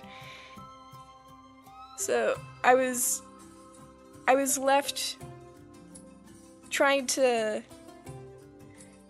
So I looked back online because I could have sworn there was more. So sure enough, I checked my location and I was like, okay, is there glass sheets? And they said yes. And they gave me the location. I was like, oh, aisle 29. So I went over there and there was plexiglass, but then there was also actual glass. Amazing. Fantastic. Why is it so bizarre that to want actual glass? Why was their first thought that I wanted plexiglass? I'm so baffled. It's just the multiple times that someone either assumed that I was like looking for plexiglass or thought that plexiglass was actually what I meant. What?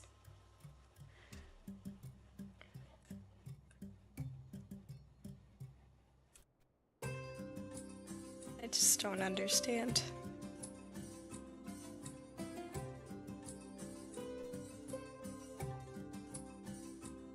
You had to go on a glass side quest. I did! And And I did eventually find it. And it also helpfully came with like a little cardboard piece, you know, to keep it from breaking. So I decided, oh, you know what? This glass is pretty thin. I'm going to tape it, like use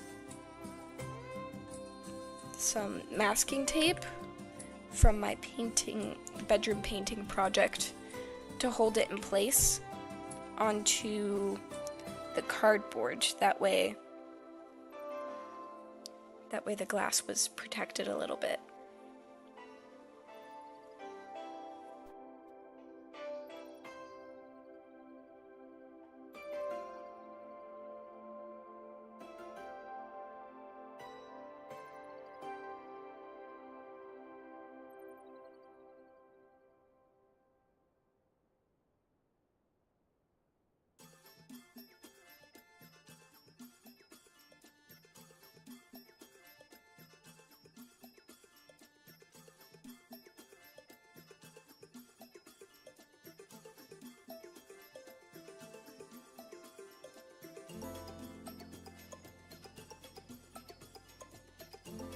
Okay, and then I think I just need some silver.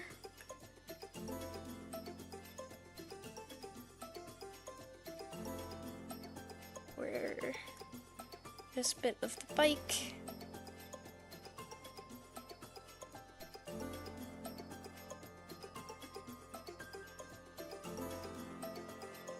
She needs some pants.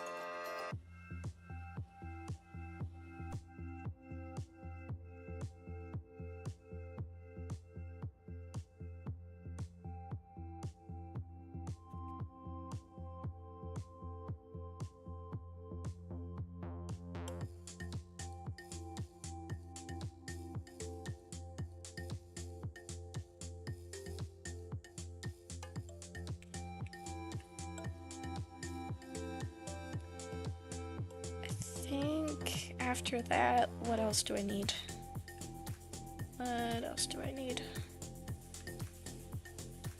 Dog. I need to color in the dog.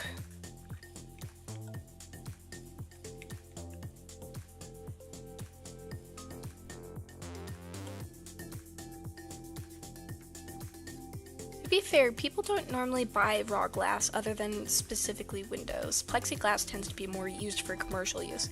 I wouldn't think hardware depots would sell raw glass.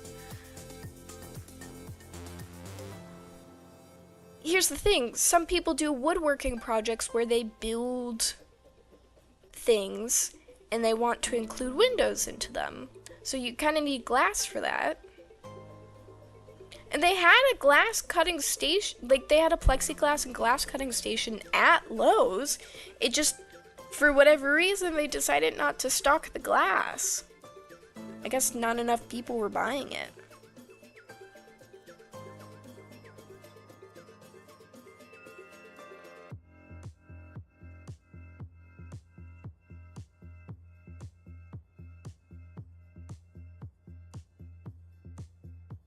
Yeah, I can't imagine using plexiglass for an oil painting palette. I just don't feel like it would work very well.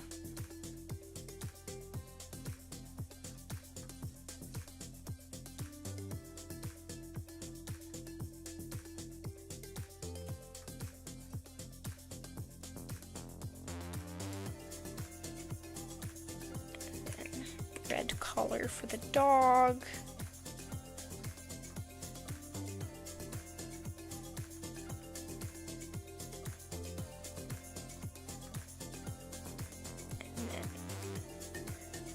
Anything else? Did I miss anything else for coloring? Your skin.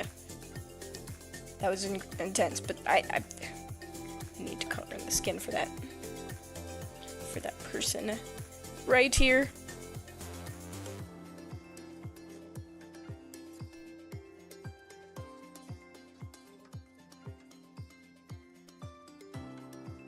I don't have any family members that have used glass for woodworking. Primarily, they just make desks, benches, which, yeah, fair. I wasn't expecting their glass selection to be very wide, but like, I expected something.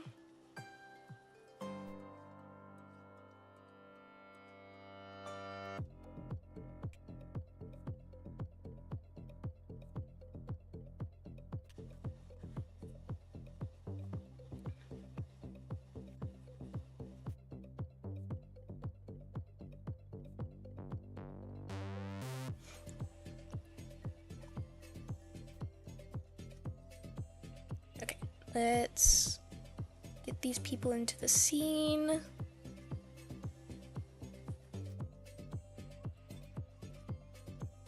Turn on all the fun layering.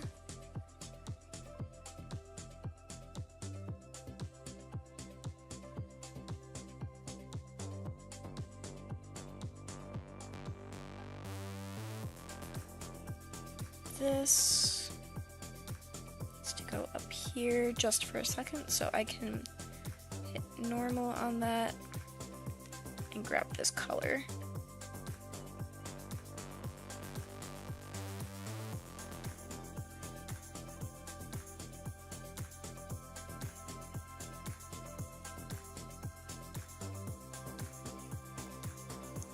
Okay, now that I have that color,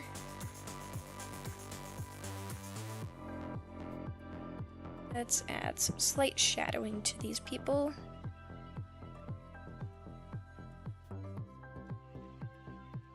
Just a bit.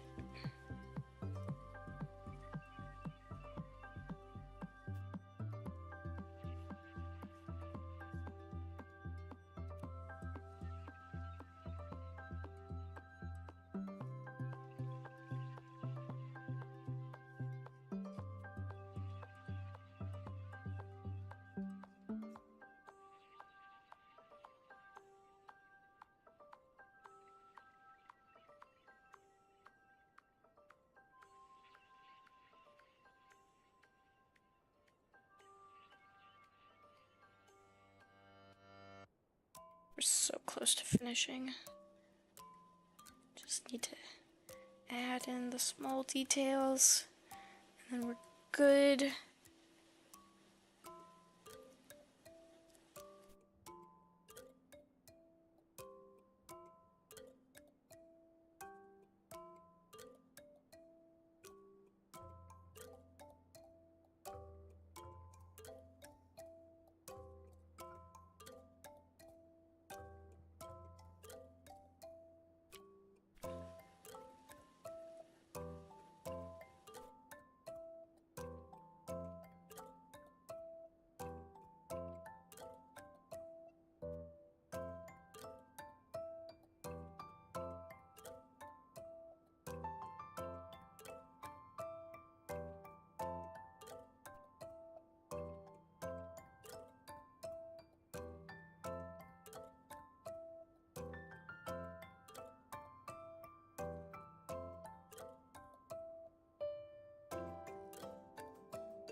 Amazing what a little bit of shadowing does.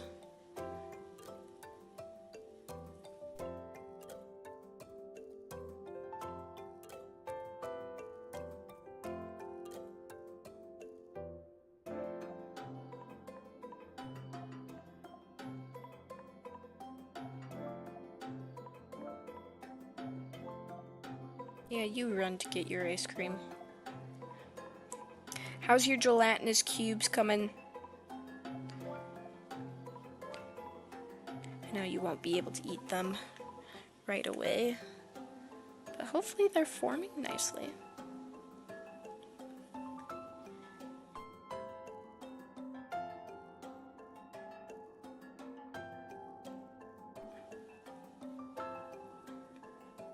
Do these benches seriously not have any lighting?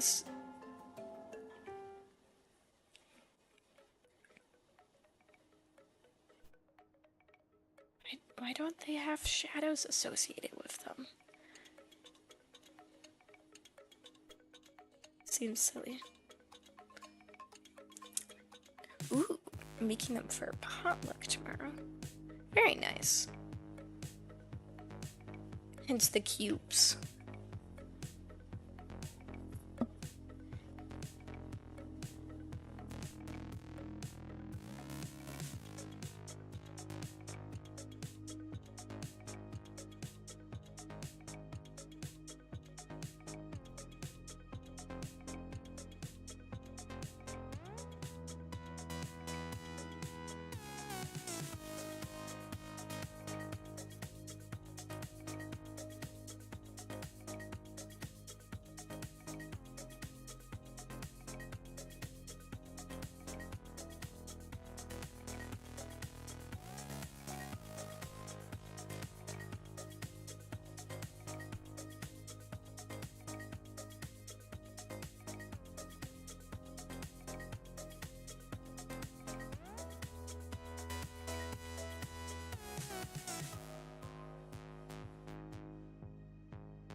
We're so close to this, it's not even funny.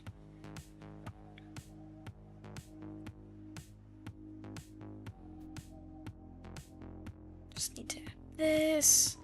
Shadowing details.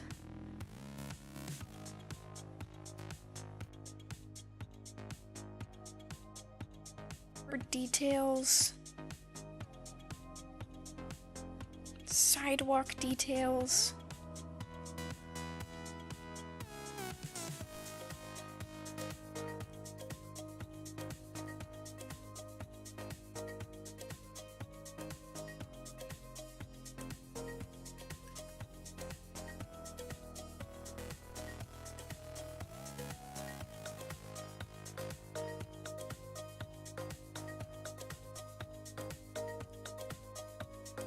Okay, okay. We're so close to finishing this.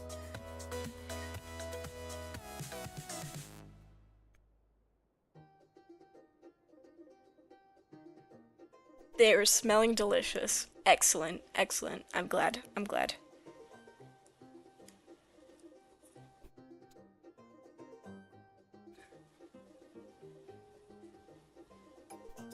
It's been a bit since I've made Jell-O.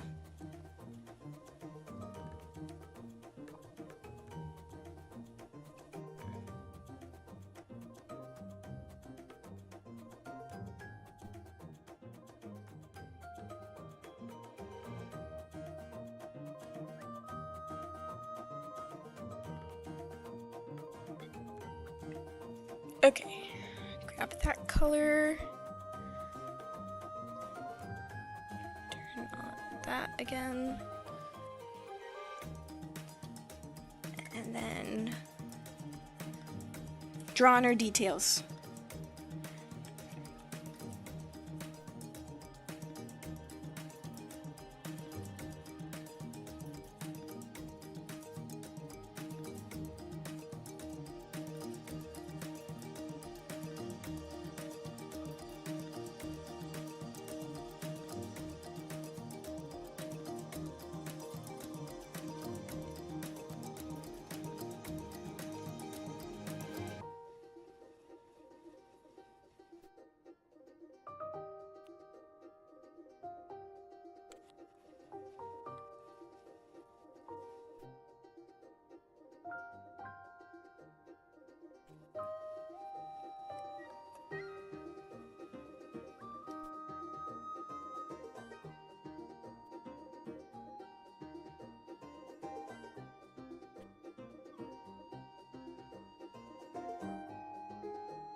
Add some cracks.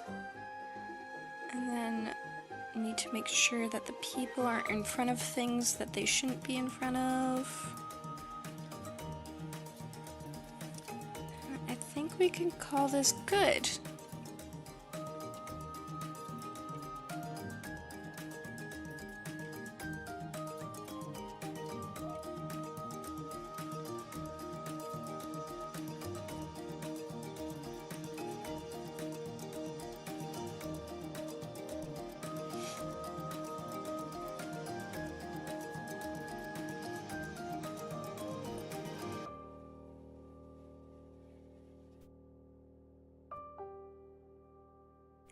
Dang.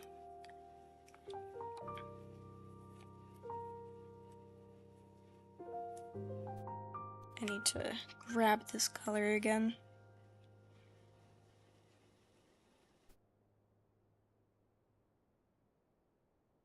I'm pretty sure this man right here needs to be fully in shadow. He's being blocked by a tree after all.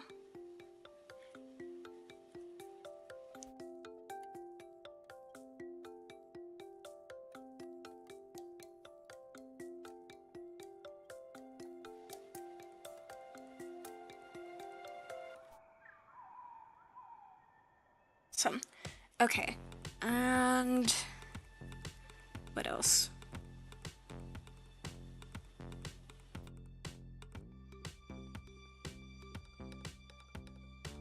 Is there anything else?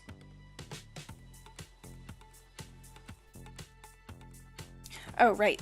I need to make sure they're not in front of things they shouldn't be in front of.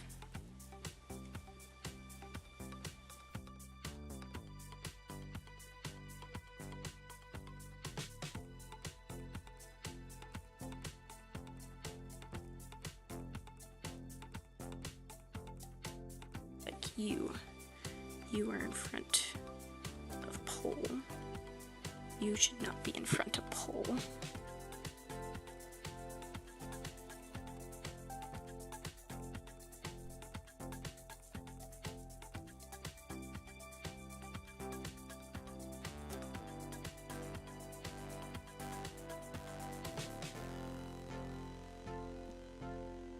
Should be underneath tree.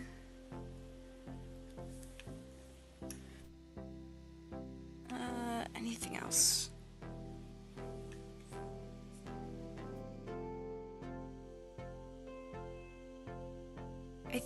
I think that's it.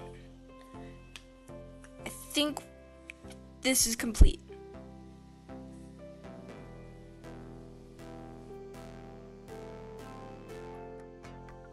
Oh my gosh, I think I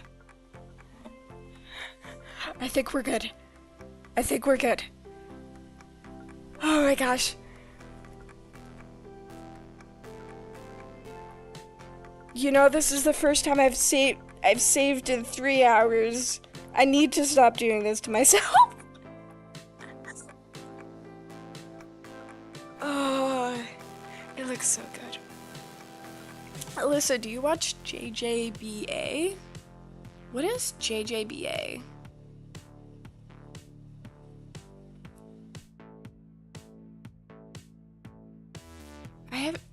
What is JJBA? I have no idea what that is. Save more. Yeah, I spent almost 4 hours on this. I should definitely save more. In total, how long did this illustration take me? Let's count. Let's go over to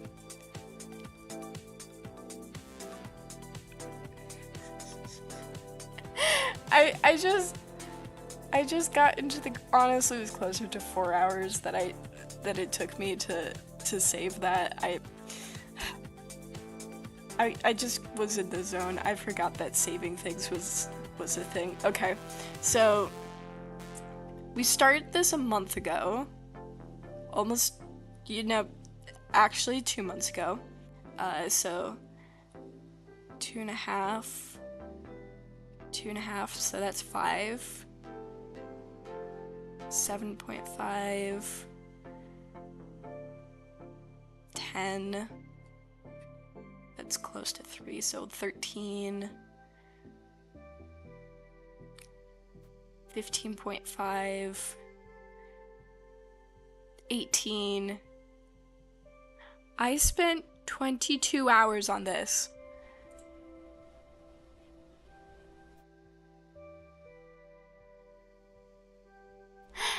I've spent 22 hours on this illustration. I think this is the longest I've spent on an illustration in a while. Oh my goodness.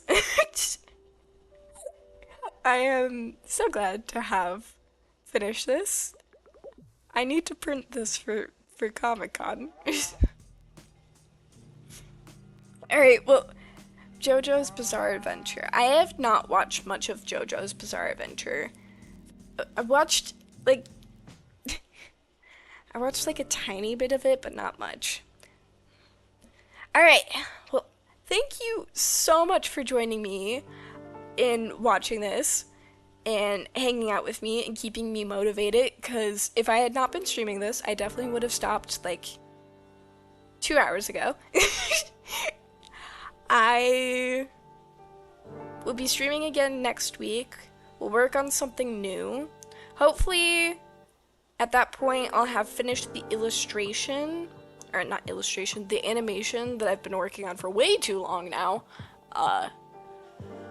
I just need to finish the backgrounds and do some lip syncing.